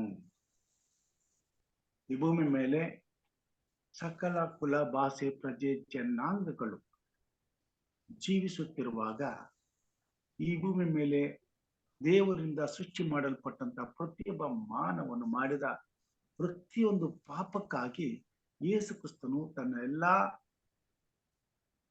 ಸೃಷ್ಟಿಯಲ್ಲಿ ಸೃಷ್ಟಿಸಲ್ಪಟ್ಟಂತ ಪ್ರತಿಯೊಬ್ಬ ದೇವರ ಮಗಳ ಪಾಪವನ್ನ ತನ್ನ ಮೇಲೆ ಹೊತ್ತುಕೊಂಡು ಶಿಲುಬೆಯ ಮೇಲೆ ಈ ಪಾಪದ ನಿಮಿತ್ತ ಬಂದಂತ ಎಲ್ಲಾ ದಂಡನೆಯನ್ನ ಅನುಭವಿಸಿ ತೀರಿಸುವುದಕ್ಕೋಸ್ಕರ ತಂದೆಯಾದ ದೇವರು ತನ್ನ ಒಬ್ಬನೇ ಮಗನಾದಂತ ಯೇಸು ಕ್ರಿಸ್ತನನ್ನ ಈ ಲೋಕಕ್ಕೆ ಕಳಿಸಿಕೊಟ್ಟನು. ಆತನು ಶಿಲುಬೆಯ ಮೇಲಿನ ಮರಣದಿಂದ ನಮ್ಮೆಲ್ಲರ ಪಾಪದ ಫಲವನ್ನ ಅನುಭವಿಸಿ ತೀರಿಸಿ ಆ ಬಂಧನದಿಂದ ನಮ್ಮನ್ನು ಬಿಡುಗಡೆ ಮಾಡುವುದರಿಂದ ಆತನನ್ನು ನಂಬುವ ಒಬ್ಬನಾದರೂ ನಾಶವಾಗದೆ ಎಲ್ಲರೂ ನಿತ್ಯ ಜೀವ ಹೊಂದಬೇಕೆಂಬುದಾಗಿ ಆತನನ್ನ ಕೊಟ್ಟನು ಎಂಬುದಾಗಿ ನಾವು ನೋಡುವಂತರಾಗಿದ್ದೇವೆ. ಪೇತ್ರನು ಬರೀತಾನೆ, ಆತನು ಪಾಪ ಸ್ವರೂಪಿಯಾಗಿ ಲೋಕಕ್ಕೆ ಕಳಿಸಲ್ಪಟ್ಟರು, ಆತನು ಯಾವ ಪಾಪವನ್ನು ಮಾಡಲಿಲ್ಲ ಎಂಬುದಾಗಿ. ನಮ್ಮೆಲ್ಲರ ಪಾಪಗಳನ್ನ ತನ್ನ ಮೇಲೆ ಹಾಕಿಕೊಂಡನು, ನಮ್ಮೆಲ್ಲರ ಪಾಪಗಳನ್ನ ತಾನು ಹೊತ್ತುಕೊಂಡನೇ ಹೊರತು ಆತನಲ್ಲಿ ಈ ಭೂಮಿ ಮೇಲೆ ಯಾವ ಪಾಪದ ಕಾರ್ಯಗಳು ನಡೆಯಲಿಲ್ಲ ಎಂಬುದಾಗಿ ಆತನು ನಮಗೆ ತಿಳಿಸುವಂತನಾಗಿದ್ದಾನೆ. ಇಲ್ಲಿ ನಾವು ನೋಡ್ತೇವೆ ಇಬ್ರಿಯರ ಪತ್ರಿಕೆಯಲ್ಲಿ 9ನೇ ಅಧ್ಯಾಯ 12ನೇ ವಚನದಲ್ಲಿ ಈ ರೀತಿ ತಿಳಿಸ್ತಾನೆ. ಇಬ್ರಿಯರ ಪತ್ರಿಕೆ 9ನೇ ಅಧ್ಯಾಯ 12ನೇ ವಚನದಲ್ಲಿ,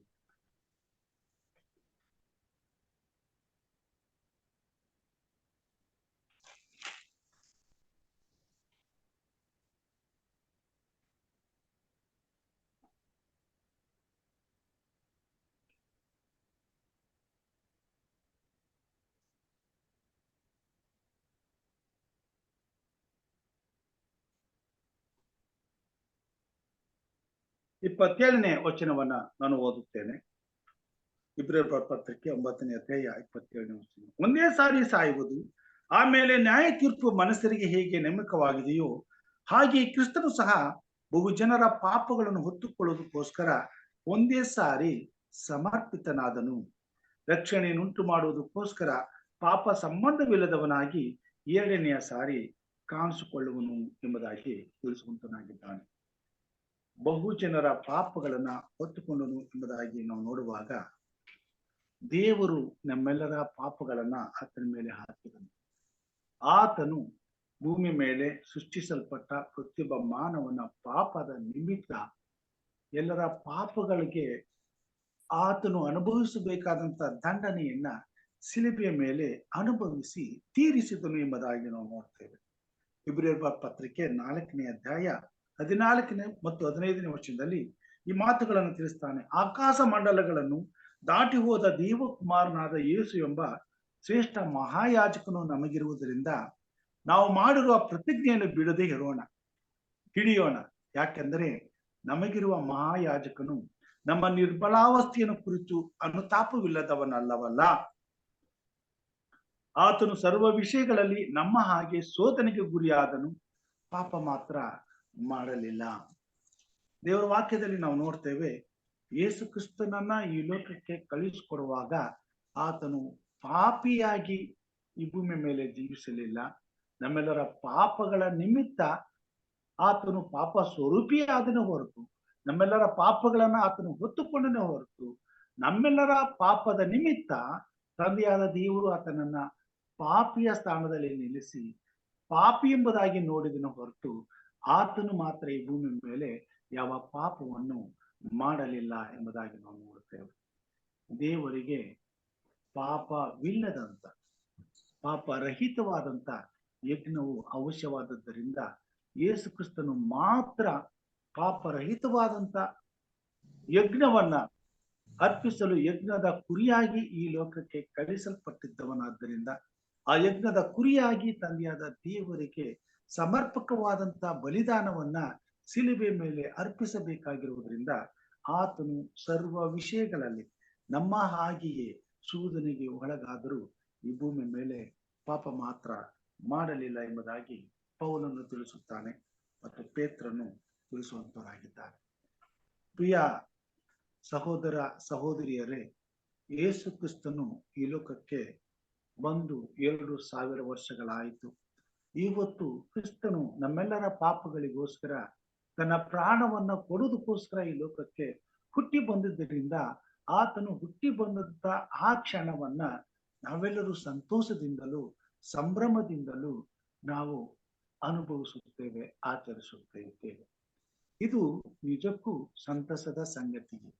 ಆದರೆ ಈ ಒಂದು ಕಾರ್ಯದಲ್ಲಿ ದೇವರು ಸಂತೋಷಿಸಬೇಕಾಗಿದೆ, ದೇವರು ಉಲ್ಲಾಸಿಸಬೇಕಾಗಿದೆ. ನಮ್ಮೆಲ್ಲರ ಜೀವಿತದಲ್ಲಿ ದೇವರು ಉಲ್ಲಾಸಿಸುವಂತ ಕಾರ್ಯಗಳನ್ನ ತನ್ನ ವಾಕ್ಯದಲ್ಲಿ ನಮಗೆ ತಿಳಿಸುವಂತನಾಗಿದ್ದಾನೆ.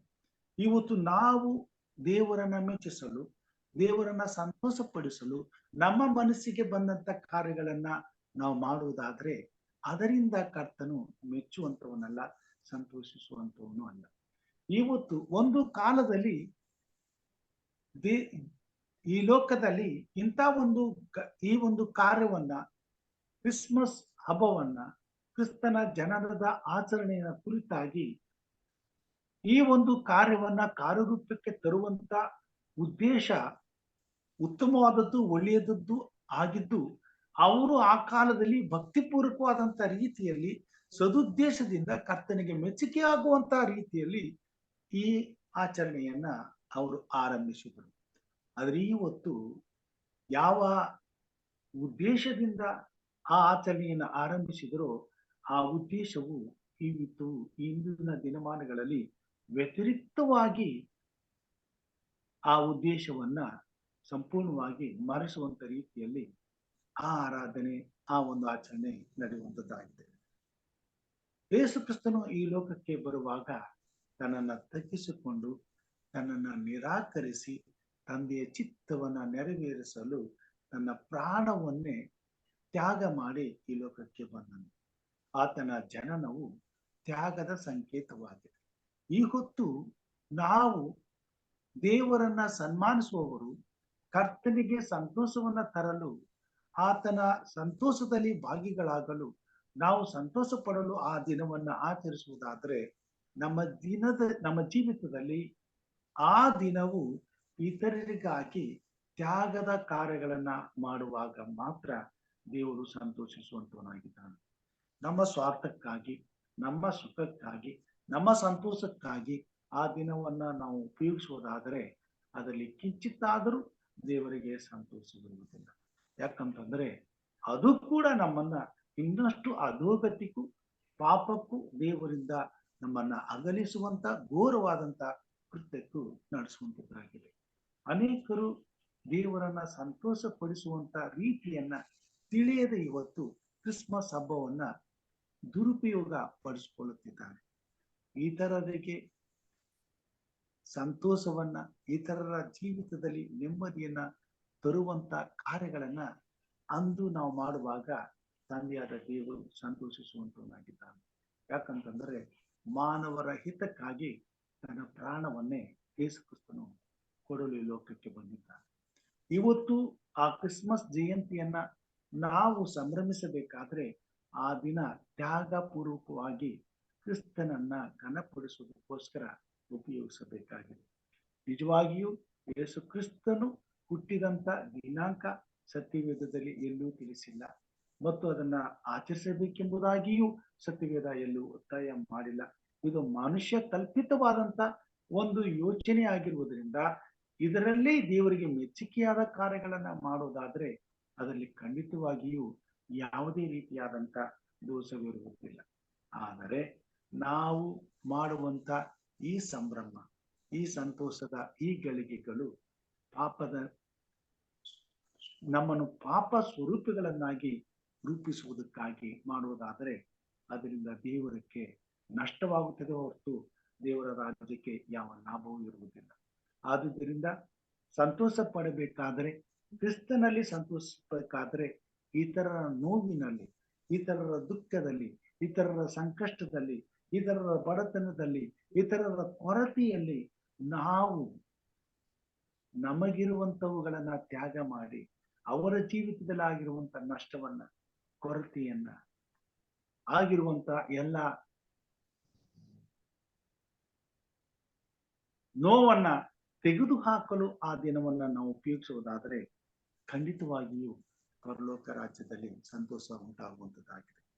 ಕ್ರಿಸ್ಮಸ್ ಪ್ರತಿಯೊಬ್ಬ ಮಾನವನ ಜೀವಿತದಲ್ಲಿ ಶುಭವನ್ನು, ಕ್ಷೇಮವನ್ನು ಹಾಗೂ ನಿತ್ಯಜೀವವನ್ನು ತರುವುದಕ್ಕೋಸ್ಕರ ಈ ಲೋಕದಲ್ಲಿ ಆಚರಿಸಲ್ಪಡಬೇಕಾಗಿದೆ.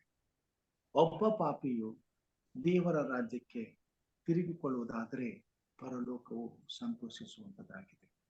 ಒಂದು ಕುರಿಯು ತಪ್ಪಿ ಹೋಗುವುದರೂ ಕೂಡ ಆ ಒಂದು ಕುರಿಯನ್ನ ಹುಡುಕಿಕೊಂಡು ಕುರುಬನು ಕುರಿ ಇರುವಂತ ಪ್ರಪಾತವಾದ ಸ್ಥಳಕ್ಕೆ ಹೋಗುವಾಗೆ ರಕ್ಷಕನಾದಂತ ತಂದೆಯಾದಂತ ದೇವರು ತನ್ನ ಒಬ್ಬನೇ ಮಗನನ್ನ ಈ ಲೋಕಕ್ಕೆ ಕಳಿಸಿಕೊಟ್ಟನು. ಆತನು ಕೆಟ್ಟು ಹೋಗಿರುವಂತ ಲೋಕವನ್ನ ರಕ್ಷಿಸುವುದಕ್ಕೋಸ್ಕರ ಈ ಲೋಕಕ್ಕೆ ಬಂದನು.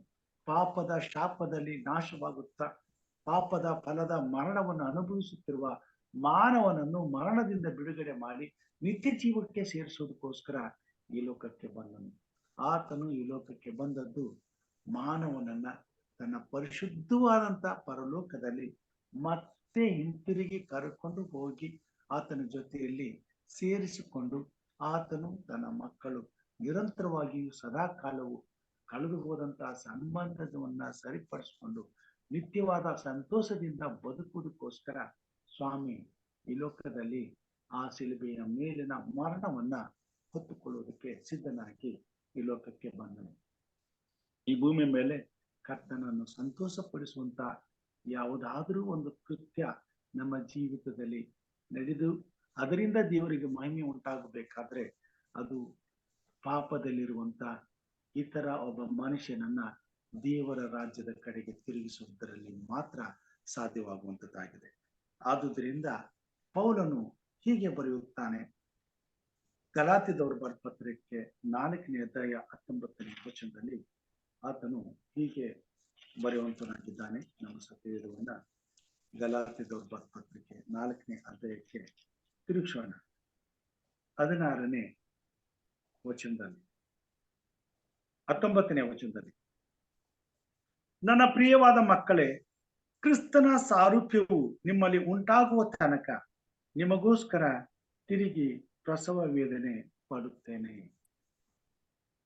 ಒಡೆದು ಹೋದಂತ ದೇವರ ಸಂಬಂಧವನ್ನ ಕಳೆದುಕೊಂಡ ಮೇಲೆ ದೇವರು ಕೊಟ್ಟಂತ ಮಹಿಮೆಯ ಸ್ವರೂಪವನ್ನ ಮಾನವರಾದ ನಾವು ಕಳೆದುಕೊಂಡಿದ್ದೇವೆ.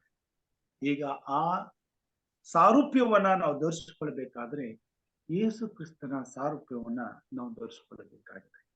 ಆ ಯೇಸು ಕ್ರಿಸ್ತನ ಸಾರೂಪ್ಯವನ್ನ ನಾವು ಧರಿಸಿಕೊಳ್ಳಬೇಕಾದ್ರೆ ಪಾಪದಿಂದ ವಿಮುಕ್ತರಾಗಿ ಕ್ರಿಸ್ತನಂತೆ ಪಾಪವಿಲ್ಲದ ಜೀವಿತವನ್ನ ಜೀವಿಸಬೇಕಾಗಿದೆ. ನಮ್ಮಂತೆ ಇರುವಂತ ಇತರರನ್ನ ಪಾಪದಿಂದ ಬಿಡಿಸಿ ಪಾಪ ರಹಿತವಾದಂತ ಜೀವಿತಕ್ಕೆ ನಡೆಸುವಾಗ ಕ್ರಿಸ್ತನ ಸಾರೂಪ್ಯವನ್ನ ಮತ್ತೊಬ್ಬರ ಜೀವಿತದಲ್ಲಿ ನಾವು ರೂಪಿಸಲು ಸಾಧ್ಯವಾಗುವಂತದ್ದಾಗಿದೆ. ಆದುದರಿಂದ ಇವತ್ತು ನಾನು ಮತ್ತು ನೀವು ಮತ್ತು ನಮ್ಮ ಕುಟುಂಬ ಒಂದು ವೇಳೆ ಕ್ರಿಸ್ಮಸ್ ಹಬ್ಬದಲ್ಲಿ ಸಂತೋಷಿಸುವುದಾದ್ರೆ ಅದು ಒಂದು ಆತ್ಮವನ್ನ ಕ್ರಿಸ್ತನ ಸಾರೂಪ್ಯಕ್ಕೆ ಹಿಂತಿರುಗಿ ತರುವಂತ ಕಾರ್ಯವನ್ನ ಮಾಡಿದಾಗ ಮಾತ್ರ ಆ ಹಬ್ಬಕ್ಕೆ ನಾವು ನಿಜಕ್ಕೂ ತಕ್ಕ ಗೌರವವನ್ನ ಸಲ್ಲಿಸ್ತೇವೆ ಮತ್ತು ನಮಗೋಸ್ಕರ ಕಲ್ವಾರಿ ಶಿಲುಬೆ ಮೇಲೆ ಪ್ರಾಣ ಕೊಟ್ಟಂತ ನಮ್ಮ ರಕ್ಷಕನಾದಂತ ಯೇಸು ಕ್ರಿಸ್ತನಿಗೆ ಕೃತಜ್ಞತೆಯನ್ನ ಸಲ್ಲಿಸುತ್ತೇವೆ. ಇಡೀ ಪರಲೋಕವೇ ಸಂತೋಷಿಸುವಂತ ಆ ಒಂದು ಸಂಭ್ರಮವನ್ನ ನಮ್ಮ ಜೀವಿತದಲ್ಲಿ ನಮಗೂ ಪರಲೋಕಕ್ಕೂ ಉಂಟು ಮಾಡಲಿಕ್ಕೆ ಕಾರಣಕರ್ತರು ನಾವು ಆಗ್ತೇವೆ. ಅದಕ್ಕಾಗಿ ಕ್ರಿಸ್ಮಸ್ ಹಬ್ಬವನ್ನ ನಾವು ಆಚರಿಸಬೇಕೇ ಹೊರತು ಪಾಪದಿಂದ ಕೂಡಿದಂತ ಕಾರ್ಯಗಳನ್ನ ಮಾಡುವುದಕ್ಕಾಗಿ ಕ್ರಿಸ್ಮಸ್ ಹಬ್ಬವನ್ನ ನಾವು ಆಚರಿಸಬೇಕಾಗಿಲ್ಲ. ಕ್ರಿಸ್ಮಸ್ ನೊಂದಂತ ಬಳಲಿ ಹೋದಂತ ಕುಂದಿದಂತ ದೇವರ ಮಕ್ಕಳನ್ನ ಎಲ್ಲಾ ಸಂಕಷ್ಟಗಳಿಂದ ಬಿಡಿಸಿ ನಿತ್ಯನಾದ ತಂದೆಯಾದ ದೇವರಲ್ಲಿರುವಂತ ಶಾಂತಿಯನ್ನು, ಸಮಾಧಾನವನ್ನು ಹಾಗೂ ನಿತ್ಯ ಜೀವವನ್ನು ಹಿಂದಕ್ಕೆ ತರಲು ಮಾಡುವಂತ ಒಂದು ಪ್ರಯತ್ನದ ಗಳಿಗೆಯಾಗಿದೆ. ಆ ಗಳಿಗೆಗಾಗಿ ನಾವು ಪ್ರಯಾಸ ಪಡುವ ಹಾಗೆ ಪ್ರತಿನಿತ್ಯವೂ ಆ ಕ್ರಿಸ್ಮಸ್ ಅನ್ನ ನಾವು ಅನುಭವಿಸುವ ಹಾಗೆ ಕರ್ತನ ಆತ್ಮನು ನನ್ನಿಂದ ಎದುರು ನೋಡುವಂತನಾಗಿದ್ದಾನೆ ಮತ್ತು ನಮ್ಮನ್ನು ಉಪಯೋಗಿಸಲು ಆತನು ಸಿದ್ಧನಾಗಿದ್ದಾನೆ. ಒಂದು ವೇಳೆ ನಮ್ಮ ಹೃದಯವನ್ನ ಪ್ರತಿನಿತ್ಯವೂ ದೇವರ ಹಸ್ತಕ್ಕೆ ಒಪ್ಪಿಸಿಕೊಳ್ಳುವುದಾದರೆ ಕರ್ತನ ಆತ್ಮನು ದಿನನಿತ್ಯವೂ ನಮ್ಮ ಜೀವಿತದಲ್ಲಿ ಶುಭ ಕ್ರಿಸ್ಮಸ್ ಅನ್ನ ನಾವು ಅನುಭವಿಸುವ ಹಾಗೆ ಕಾರ್ಯ ಮಾಡುವಂತನಾಗ್ತಾನೆ. ಯಾಕಂತಂದ್ರೆ ದಿನವು ಆರಂಭವಾಗುವಾಗ ನಮ್ಮ ಹೃದಯವು ಒಬ್ಬ ಪಾಪಿಗಾಗಿ ಬೇಟೆಯನ್ನ ಹುಡುಕುವಂತದ್ದಾಗಿರ್ತದೆ. ಒಬ್ಬ ಪಾಪಿಯನ್ನು ಹುಡುಕಿ ರಕ್ಷಿಸುವಂತ ಪ್ರಯತ್ನವನ್ನು ಮಾಡುವಂತದ್ದಾಗಿದೆ. ಹೀಗೆ ದಿನನಿತ್ಯವೂ ದೇವರ ರಾಜ್ಯಕ್ಕಾಗಿ ಒಂದೊಂದು ಆತ್ಮವನ್ನ ನಾವು ಸಿದ್ಧಪಡಿಸುತ್ತಾ ಹೋಗುವುದಾದರೆ ಪರಲೋಕ ರಾಜ್ಯದಲ್ಲಿ ದಿನನಿತ್ಯವೂ ಕ್ರಿಸ್ಮಸ್ ಸಂಭ್ರಮದಿಂದ ಆಚರಿಸಲ್ಪಡುತ್ತದೆ. ನಾನು ಮತ್ತು ನಮ್ಮ ಕುಟುಂಬವು ದಿನನಿತ್ಯವೂ ಆ ಶುಭ ಕ್ರಿಸ್ಮಸ್ ಅನ್ನ ಅನುಭವಿಸಲಿಕ್ಕೂ ಆಚರಿಸಲಿಕ್ಕೂ ಸಾಧ್ಯವಾಗುವಂತದ್ದಾಗಿದೆ ಮತ್ತು ಅದು ನನಗೂ ನಮ್ಮ ಕುಟುಂಬಕ್ಕೂ ಆಶೀರ್ವಾದವನ್ನು ನಿತ್ಯ ಜೀವವನ್ನು ತರಲಿಕ್ಕೆ ಸಾಧ್ಯವಾಗುವಂತದ್ದಾಗಿದೆ. ಅಂತ ಅವಕಾಶವನ್ನ ದೇವರು ನಮ್ಮ ಮುಂದೆ ಇಟ್ಟಿದ್ದಾನೆ. ಹಾಗೆ ಮಾಡುವುದಕ್ಕಾಗಿ ದೇವರ ಆತ್ಮನನ್ನು ನಮಗೆ ಸಂಚಕಾರವಾಗಿ ಕಳಿಸಿದ್ದಾನೆ. ಆತನು ಹಗಲಿರುಳು ನಮ್ಮ ಜೊತೆಯಲ್ಲಿ ಇದ್ದಾನೆ. ಆತನು ಒಬ್ಬ ಕನ್ಯಕೆಗೆ ಒಂದು ಮಗುವನ್ನು ಕೊಟ್ಟನು. ಆ ಮಗುವು ಇಮ್ಮಾನುವೇಲನೆಂಬುದಾಗಿ ಹೆಸರಿಟ್ಟಲ್ಪಟ್ಟಿತು. ಆ ಇಮ್ಮಾನುವೇಲನ ಹೆಸರಿನ ಅರ್ಥ ದೇವರು ನಮ್ಮ ಕೂಡ ಇದ್ದಾನೆ ಎಂಬುದಾಗಿ. ದೇವರು ಇವತ್ತು ನಮ್ಮ ಕೂಡ ಇದ್ದಾನೆ. ಒಂದು ಆತ್ಮವನ್ನ ರಕ್ಷಿಸಿ ತನ್ನ ರಾಜ್ಯಕ್ಕೆ ಸೇರಿಸುವುದಕ್ಕೋಸ್ಕರ ನನ್ನನ್ನ, ನಿಮ್ಮನ್ನ, ನಮ್ಮೆಲ್ಲರ ಕುಟುಂಬ, ದೇವರು ಕೊಟ್ಟುವ ಮಕ್ಕಳನ್ನ ನಿತ್ಯವಾದ ರಾಜ್ಯಕ್ಕೆ ಸೇರಿಸುವುದಕ್ಕೋಸ್ಕರ ಆತನು ಪಾಪಿ ಸ್ವರೂಪಿಯಾಗಿ ಈ ಲೋಕಕ್ಕೆ ಬಂದನು. ನಮ್ಮೆಲ್ಲರ ಪಾಪಗಳನ್ನ ಆತನು ಹೊತ್ತುಕೊಂಡನು. ನಮ್ಮೆಲ್ಲರ ದ್ರೋಹಗಳನ್ನ ಆತನು ತನ್ನ ಮೇಲೆ ಹಾಕಿಕೊಂಡನು. ನಾವು ಅನುಭವಿಸಬೇಕಾದಂತ ಶಿಕ್ಷೆಯನ್ನ ಆತನು ಅನುಭವಿಸಿದನು. ನಮಗೋಸ್ಕರ ತನ್ನ ರಕ್ತವನ್ನ ಸುರಿಸಿ ಆ ರಕ್ತವನ್ನ ಇವತ್ತು ಪರಲೋಕದಲ್ಲಿ ತಂದೆಯಾದ ದೇವರ ಮುಂದೆ, ತಂದೆಯಾದ ದೇವರ ಸಮಕ್ಷಮದಲ್ಲಿ ಹಿಡಿದುಕೊಂಡವನಾಗಿ ತನ್ನ ಕಡೆಗೆ ತಿರುಗಿಕೊಳ್ಳುವ ಒಬ್ಬ ಪಾಪಿಗಾಗಿ ಹಂಬಲಿಸುತ್ತಾ ಕಾಯುತ್ತಾ ನಿಂತಿರುವಂತವನಾಗಿದ್ದಾನೆ. ಈ ಬೆಳಗ್ಗೆ ನನಗೂ ನಿಮಗೂ ಕರ್ತನ ಆ ಒಂದು ಸನ್ನಿಧಾನದಲ್ಲಿ ನಿತ್ಯವಾದ ಸಂತೋಷವನ್ನು ಪರಲೋಕದಲ್ಲಿ ಉಂಟು ಮಾಡುವಂತ ಅವಕಾಶವನ್ನ ದೇವರು ಕೊಟ್ಟಿದ್ದಾನೆ. ಒಬ್ಬ ಪಾಪಿಯನ್ನ ದೇವರ ಕಡೆಗೆ ತಿರುಗಿಸುವಂತ ಅವಕಾಶ. ಒಂದು ವೇಳೆ ನಾನು ಮತ್ತು ನೀವು ಆ ಪ್ರಯತ್ನದಲ್ಲಿ ಮುಂದುವರೆದು ಜಯಶಾಲಿಗಳಾದರೆ ಖಂಡಿತವಾಗಿಯೂ ದಿನನಿತ್ಯವೂ ಒಂದೊಂದು ಹೃದಯದಲ್ಲಿ ಯೇಸು ಕ್ರಿಸ್ತನ ಜನನವನ್ನ ನಾವು ಕಾಣಬಹುದು. ಮತ್ತು ತಂದೆಯಾದ ದೇವರ ರಾಜ್ಯದಲ್ಲಿ ಒಬ್ಬ ಪಾಪಿಯು ದೇವರ ಮಗನಾಗಿ, ದೇವರ ಮಗಳಾಗಿ ಅಂಗೀಕರಿಸಲ್ಪಟ್ಟು ನಿತ್ಯ ಜೀವವನ್ನ ಪಡೆದುಕೊಳ್ಳಲು ಅದಕ್ಕೆ ಬೇಕಾದಂತ ಪ್ರಯಾಸವನ್ನ ನಾವು ಮಾಡಬಹುದು. ಅದಕ್ಕಾಗಿ ದೇವರು ನಮ್ಮನ್ನ ಕರೆದಿದ್ದಾನೆ, ನಮ್ಮನ್ನು ಉಪಯೋಗಿಸುವಂತವನಾಗಿದ್ದಾನೆ. ಆ ಕಾರ್ಯವು ನಮ್ಮಲ್ಲಿ ನಡೆಯಲು ದೇವರು ನಮ್ಮೊಂದಿಗಿದ್ದಾನೆ. ಕರ್ತನಾದ ದೇವರು ನಿರಂತರವೂ ನಮ್ಮ ಜೊತೆಯಲ್ಲಿದ್ದು ನಮ್ಮೆಲ್ಲರನ್ನ ನಿತ್ಯವಾದಂತ ರಾಜ್ಯಕ್ಕೆ ಸಿದ್ಧಪಡಿಸುವಲ್ಲಿ ತನ್ನ ಆತ್ಮನಿಂದ ನಡೆಸಿ ಈ ಲೋಕದಲ್ಲಿ ಪಾಪಗಳನ್ನ ಹುಡುಕಿ ರಕ್ಷಿಸಲಿಕ್ಕಾಗುವಂತೆ ನಮ್ಮನ್ನು ಉಪಯೋಗಿಸಲಿ ಎಂಬುದು ನನ್ನ ಪ್ರಾರ್ಥನೆಯಾಗಿದೆ. ದೇವರು ನಮ್ಮನ್ನು ಆಶೀರ್ವಾದ ಮಾಡಲಿ. ಆ ಉನ್ನತವಾದಂತ ಸೇವೆ ನಡೆಯುವಾಗ ಪ್ರತಿದಿನವೂ ಶುಭ ಕ್ರಿಸ್ಮಸ್ ನಮ್ಮ ಜೀವಿತವನ್ನು ಆರಿಸಿಕೊಳ್ಳಲಿ. ಹಾಗೆ ಮಾಡುವಾಗೆ ಕರ್ತನು ಆತ್ಮನು ನಮ್ಮನ್ನು ನಡೆಸಲಿ ಎಂಬುದಾಗಿ ನಾವು ಪ್ರಾರ್ಥನೆ ಮಾಡಿಕೊಳ್ಳೋಣ. ಪ್ರಾರ್ಥನೆ ಮಾಡುವುದಕ್ಕಾಗಿ ನಮ್ಮ ಜೊತೆಯಲ್ಲಿ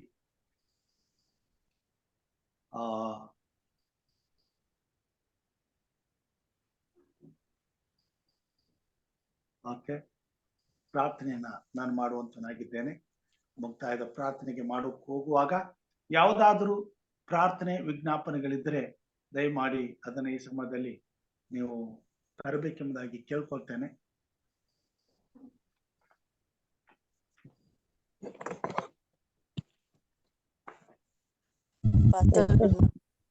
ಹೇಳಿ.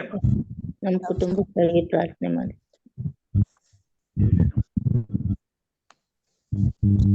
ಪ್ರಾರ್ಥನೆ ಮಾಡಿ ಪಾಸ್ಟರ್. ಅಮ್ಮ, ನಮ್ ಸ್ಕೂಲ್ಗೋಸ್ಕರ ಪ್ರಾರ್ಥನೆ ಮಾಡಿ ಪಾಸ್ಟರ್. ನಮ್ಮ ಕುಟುಂಬಕ್ಕೋಸ್ಕರ ಪ್ರಾರ್ಥನೆ ಮಾಡಿ. ನಮ್ಮ ಕುಟುಂಬಕ್ಕೋಸ್ಕರ, ನನ್ನ ಮಗ, ಸೊಸೆ ಎಲ್ಲ ಬರೋರಿದ್ದಾರೆ, ಅವ್ರಿಗೋಸ್ಕರ ಎಲ್ಲ ಪ್ರಾರ್ಥನೆ ಮಾಡಿ ಪಾಸ್ಟರ್.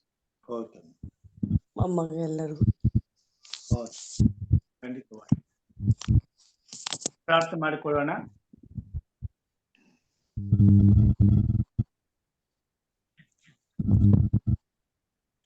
ಮಹೋನ್ನತನು, ಪರಾತ್ಪರನು, ಸರ್ವಶಕ್ತನು, ಉನ್ನತೋನ್ನತನು, ರಾಜಾದಿ ರಾಜನು ಆಗಿರುವಂತ ನಮ್ಮ ತಂದೆಯಾದ ದೇವರೇ, ನಿನ್ನ ಪ್ರೀತಿಗಾಗಿ, ನಿನ್ನ ದಯೆಗಾಗಿ, ನಿನ್ನ ನೀತಿಗಾಗಿ, ನಿನ್ನ ಉಪಕಾರಗಳಿಗಾಗಿ ಕೊಂಡಾಟಗಳನ್ನ ಸಲ್ಲಿಸುತ್ತೇವೆ.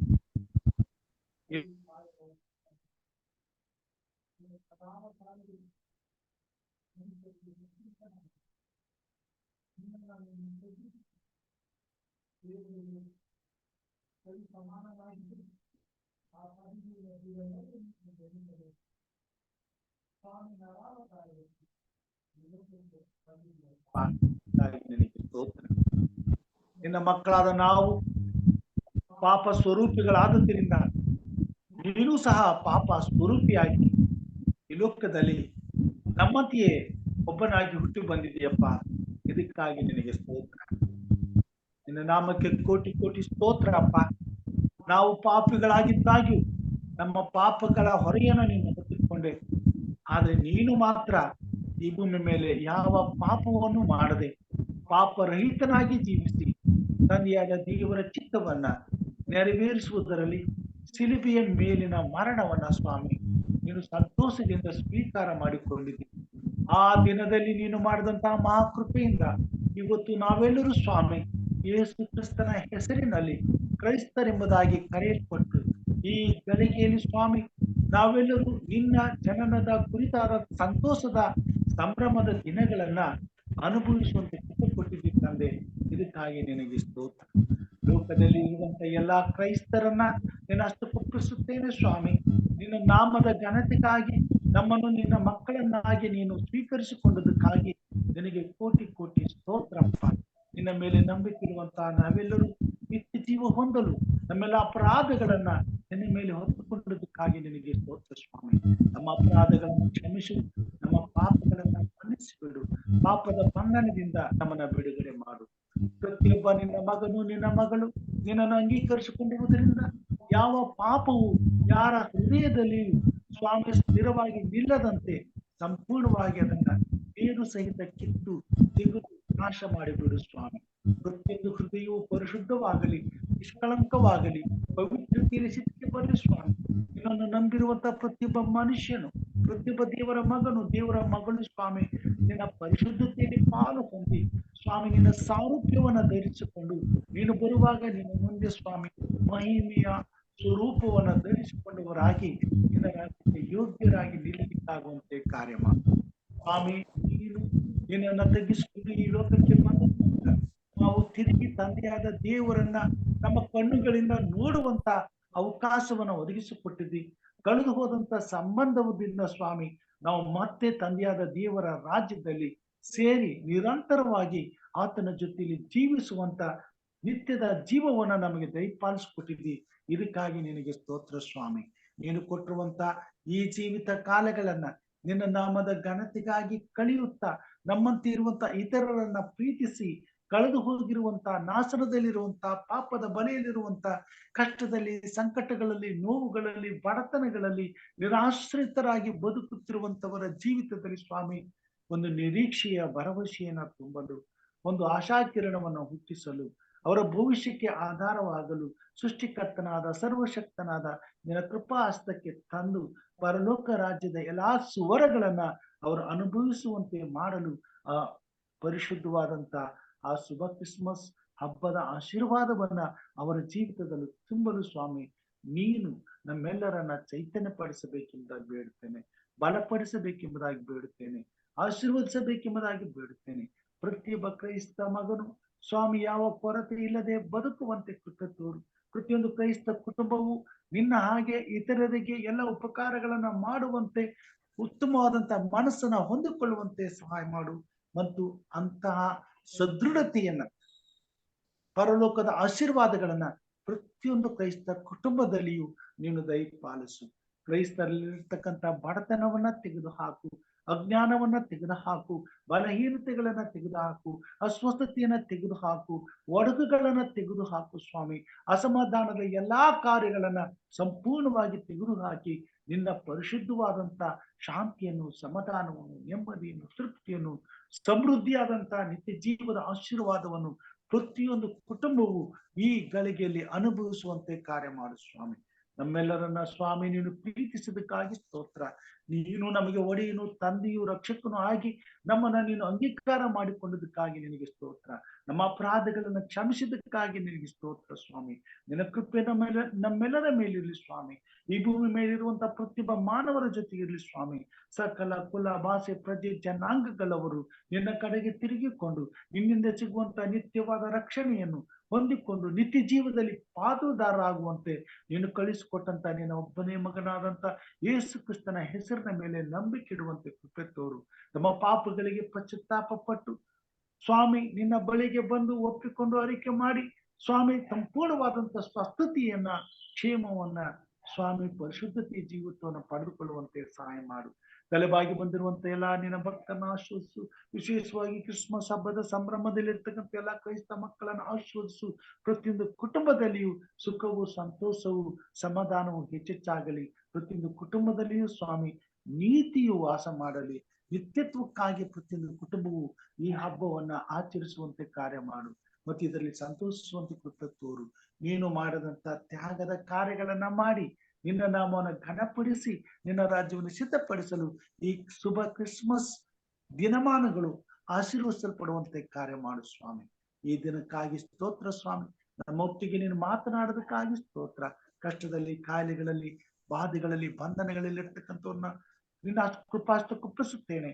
ಪ್ರತಿಯೊಬ್ಬರನ್ನು ನೀನು ಮುಟ್ಟು ಬಲಪಡಿಸು, ಆಶೀರ್ವದಿಸು, ಅಭಿಷೇಕಿಸು, ಆತ್ಮನಿಂದ ನಡೆಸು, ಕೃಪಾವರಗಳಿಂದ ತುಂಬಿಸು, ನೀತಿಯ ಸೇವೆ ಉಪಯೋಗಿಸ್ಕೋ, ನಿತ್ಯ ರಾಜ್ಯಕ್ಕಾಗಿ ಸಿದ್ಧಪಡಿಸು ಸ್ವಾಮಿ.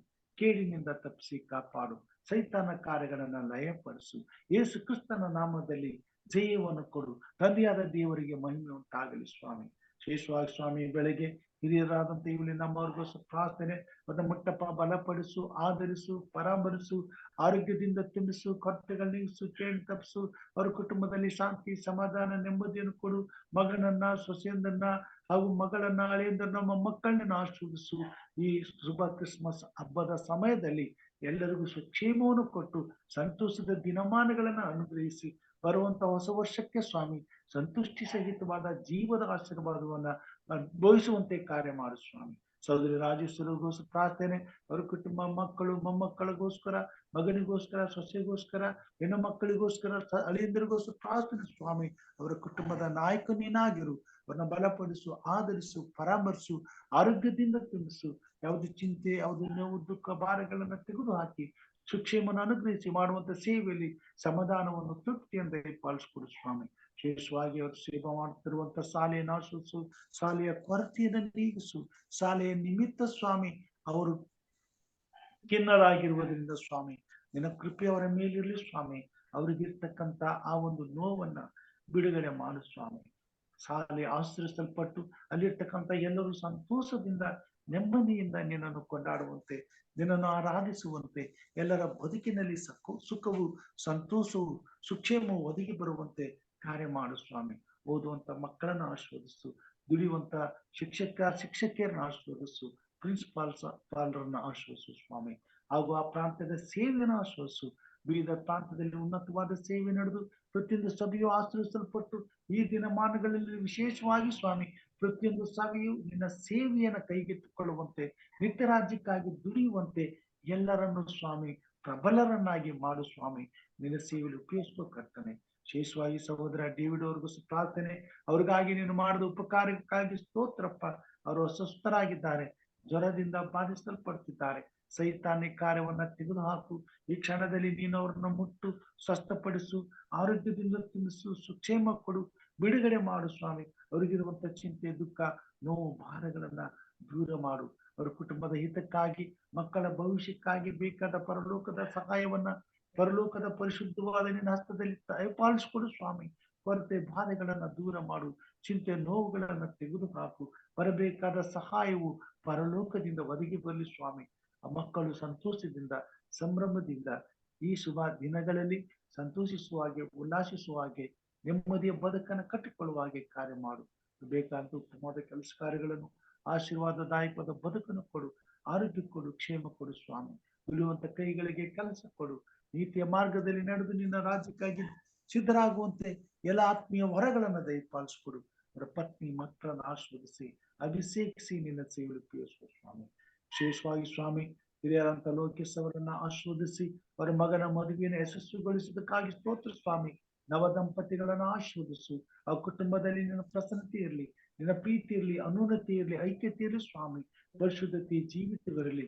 ಸದಾ ಕಾಲಕ್ಕೂ ನಿನ್ನಲ್ಲಿ ಭಯಭಕ್ತಿಯುಳ್ಳವರಾಗಿ ನಿನ್ನ ರಾಜ್ಯಕ್ಕಾಗಿ ದುಡಿಯುವಂತೆ, ನಿನ್ನನ್ನು ಘನಪಡಿಸುವಂತೆ, ನಿನ್ನ ಬರುವನ್ನು ಸಿದ್ಧಪಡಿಸುವಂತೆ ಆ ಕುಟುಂಬವು ನಿನ್ನ ಮಹಿಮೆಗಾಗಿ ಉಪಯೋಗಿಸಲ್ಪಡುವಂತೆ ಕಾರ್ಯ ಮಾಡು ಸ್ವಾಮಿ. ಅಂತ ಪ್ರೇಮನಾಥ್ ಕೋಲ್ಕರ್ ಅವರನ್ನ, ಅವರ ಕುಟುಂಬ ಮಕ್ಕಳನ್ನ ನಾವು ಕೃಪಾಸ್ತೇನೆ ಸ್ವಾಮಿ. ಪ್ರತಿಯೊಬ್ಬರು ನೀನು ಆಶೀರ್ವದಿಸು, ಆರೋಗ್ಯದಿಂದ ತುಂಬಿಸು. ಅವರ ಕುಟುಂಬದಲ್ಲಿ ಶಾಂತಿ, ಸಮಾಧಾನ, ನೆಮ್ಮದಿ, ತೃಪ್ತಿಯನ್ನು ಕೊಡು. ಕೊರತೆಗಳು ನೀಗಿಸು, ಕೇಡಿನಿಂದ ತಪ್ಪಿಸು, ಭಯಭಕ್ತಿಯನ್ನು ನಡೆಸು, ಸುಕ್ಷೇಮವನ್ನು ಅನುಗ್ರಹಿಸು ಸ್ವಾಮಿ. ಮಾಡಿದಂತ ಪ್ರಾರ್ಥನೆಯು ನಿನ್ನ ಸನ್ನಿಧಾನಕ್ಕೆ ಮುಟ್ಟಲಿ. ಆ ಕುಟುಂಬದಲ್ಲಿರೋ ಪ್ರತಿಯೊಬ್ಬ ಸದಸ್ಯರು ಪರಿಶುದ್ಧವಾದಂತೆ ನಿನ್ನ ಆಶೀರ್ವಾದಗಳನ್ನ, ಸುಕ್ಷೇಮದ ಬದುಕನ್ನು ಅನುಭವಿಸಲಿ ಸ್ವಾಮಿ. ಎಲ್ಲ ಕೇಡಿನಿಂದ ತಪ್ಪಿಸಿ ಕಾಪಾಡು ಸ್ವಾಮಿ. ವಿಶೇಷವಾಗಿ ಸ್ವಾಮಿ ಮಗಳಾದಂತ ಆಯನಿಗೋಸ್ಕರ ಪ್ರಾರ್ಥನೆ, ಅವರ ಯಜಮಾನರಿಗೋಸ್ಕರ, ತಾಯಿಗೋಸ್ಕರ ಪ್ರಾರ್ಥನೆ. ಅವರ ಕುಟುಂಬದ ನಾಯಕ ನೀನಾಗಿರು. ದುಡಿಯುವಂತ ಕೈಗಳನ್ನ ಬಲಪಡಿಸು. ಅವರು ಇರುವಂತ ದೇಶದಲ್ಲಿ ಸಮಾಧಾನವನ್ನು, ಅವರಿರುವಂತ ಸ್ಥಳದಲ್ಲಿ ನೆಮ್ಮದಿಯನ್ನು, ತೃಪ್ತಿಯನ್ನು ದಯಪಾಲಿಸಿಕೊಡು. ದುಡಿಯುವಂತ ಕೈಗಳಿಗೆ ಬಲವನ್ನು, ಶಕ್ತಿಯನ್ನು, ಆರೋಗ್ಯವನ್ನು ಕೊಟ್ಟು ಸಂಪಾದನೆಯನ್ನು ನೀಡಿ ಆ ಮಕ್ಕಳು ಸಮೃದ್ಧಿಯಿಂದ, ನೆಮ್ಮದಿಯಿಂದ ನಿನ್ನನ್ನು ಕೊಂಡಾಡುವ ಹಾಗೆ, ನಿನ್ನ ಸೇವೆ ಮಾಡುವ ಹಾಗೆ, ನಿನ್ನ ರಾಜ್ಯಕ್ಕಾಗಿ ದುಡಿಯುವಂತೆ ಸಹಾಯ ಮಾಡು ಸ್ವಾಮಿ. ನಿನ್ನ ಪ್ರಸನ್ನತೆಯ ಕುಟುಂಬದ ಮೇಲಿರಲಿ. ಮಾಡುವಂತ ಎಲ್ಲ ಕೆಲಸ ಕಾರ್ಯಗಳಲ್ಲಿ ನಿನ್ನ ಆಶೀರ್ವಾದವಿರಲಿ. ನಿನ್ನ ಮಹಿಮೆಗಾಗಿ ಸ್ವಾಮಿ ಅವರು ಅಭಿವೃದ್ಧಿ ಆಗಲಿ ಸ್ವಾಮಿ. ವಿಶೇಷವಾಗಿ ಸ್ವಾಮಿ ಹಿರಿಯಂತೆ ಸಂತೋಷ ಪ್ರಾರ್ಥನೆ ಅವರ ಕೊರತೆಗಳನ್ನ ನೀಗಿಸು, ಸಮಸ್ಯೆಗಳನ್ನ ದೂರ ಮಾಡು. ಅವರ ಕುಟುಂಬದಲ್ಲಿ ಶಾಂತಿ ಸಮಾಧಾನವನ್ನು ಕೊಡು. ಕಳೆದು ಹೋಗಿರ್ತಕ್ಕಂಥ ಸ್ವಾಮಿ ಸ್ವಾಸ್ಥ್ಯವನ್ನ ಹಿಂದಕ್ಕೆ ತೆಗೆದುಕೊಡು. ಅವ್ರಿಗಿರುವಂತ ನಷ್ಟವನ್ನ ಭರಿಸು.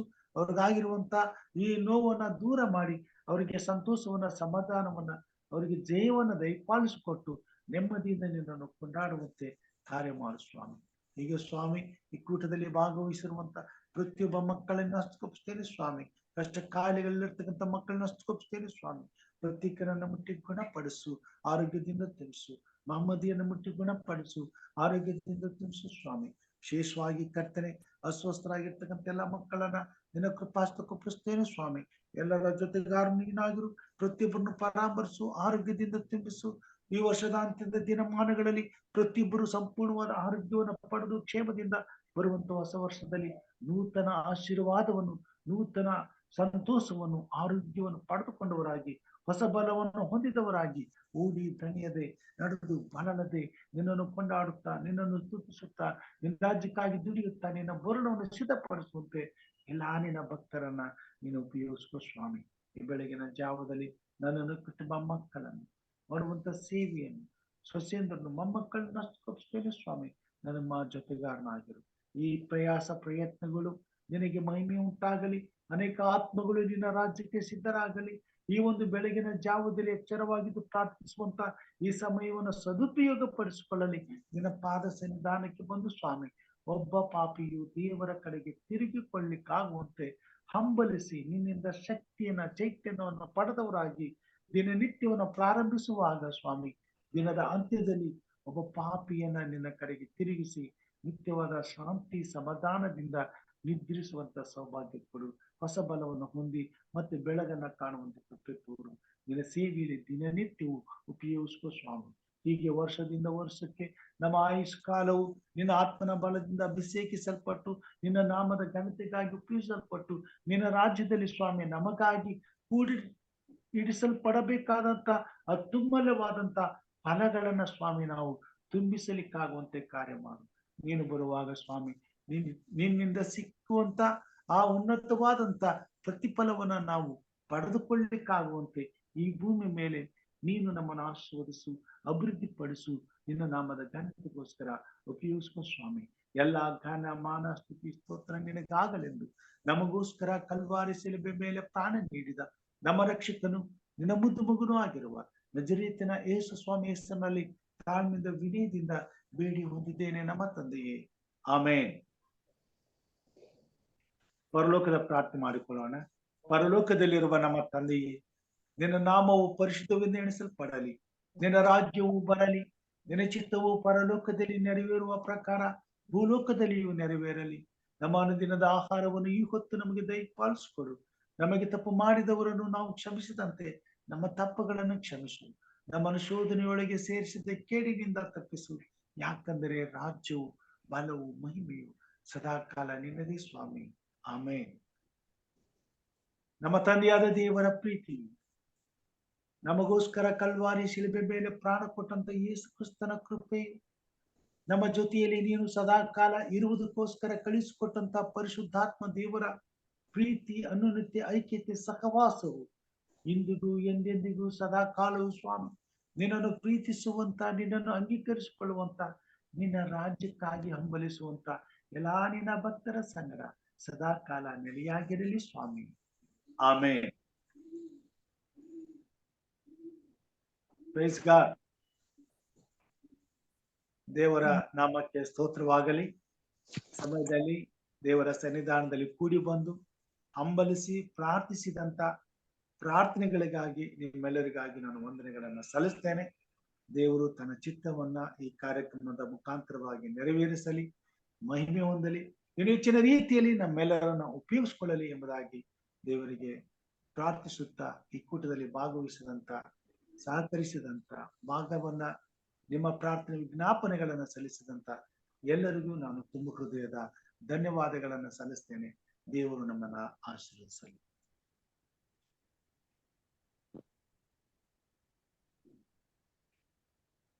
ನಮಸ್ತೆ ಸರ್. ನಮಸ್ಕಾರ, ಎಲ್ಲರಿಗೂ ವಂದನೆಗಳು. ಪ್ರಾರ್ಥನೆ ಮಾಡ್ರಿ, ಎಲ್ರಿಗೋಸ್ಕರ ಪ್ರಾರ್ಥನೆ ಮಾಡ್ರಿ. ಕೊರತೆಯಲ್ಲಿ ಇದೆ, ಸಮಸ್ಯೆಗಳಿವೆ. ಈ ತಿಂಗಳು ಅನೇಕರಿಗೆ ಉತ್ತಮವಾಗಿವೆ, ಅನೇಕರಿಗೆ ತೊಂದರೆ ಸಮಸ್ಯೆಗಳಲ್ಲಿದ್ದಾರೆ. ದೇವರು ಅವ್ರಿಗೆ ಬಿಡುಗಡೆ ಮಾಡ್ಲಿ. ಬರ್ತಕ್ಕಂಥ ಹೊಸ ವರ್ಷಕ್ಕೆ ಹರ್ಷ, ಉಲ್ಲಾಸ, ಸಂತೋಷ, ಸಮಾಧಾನ, ನೆಮ್ಮದಿಯ ಜೀವಿತವನ್ನ ಎಲ್ಲಾ ದೇವರ ಮಕ್ಕಳಿಗೆ ಒದಗಿಸಿಕೊಡಲಿ. ದೇವರ ಕಡೆಗೆ ಎಷ್ಟೋ ಆತ್ಮಗಳು ಸಿದ್ಧವಾಗುವಂತೆ ದೇವರ ಮಕ್ಕಳನ್ನ ದೇವರ ಆತ್ಮನ ಉಪಯೋಗಿಸಲಿ, ನಡೆಸಲಿ ಎಂಬುದಾಗಿ ನಾವು ದಿನನಿತ್ಯ ಭಾರದಿಂದ ಪ್ರಾರ್ಥನೆ ಮಾಡೋಣ. ದೇವರು ನಮ್ಮನ್ನು ಆಶೀರ್ವಾದ ಮಾಡಲಿ. ಆಮೆನ್.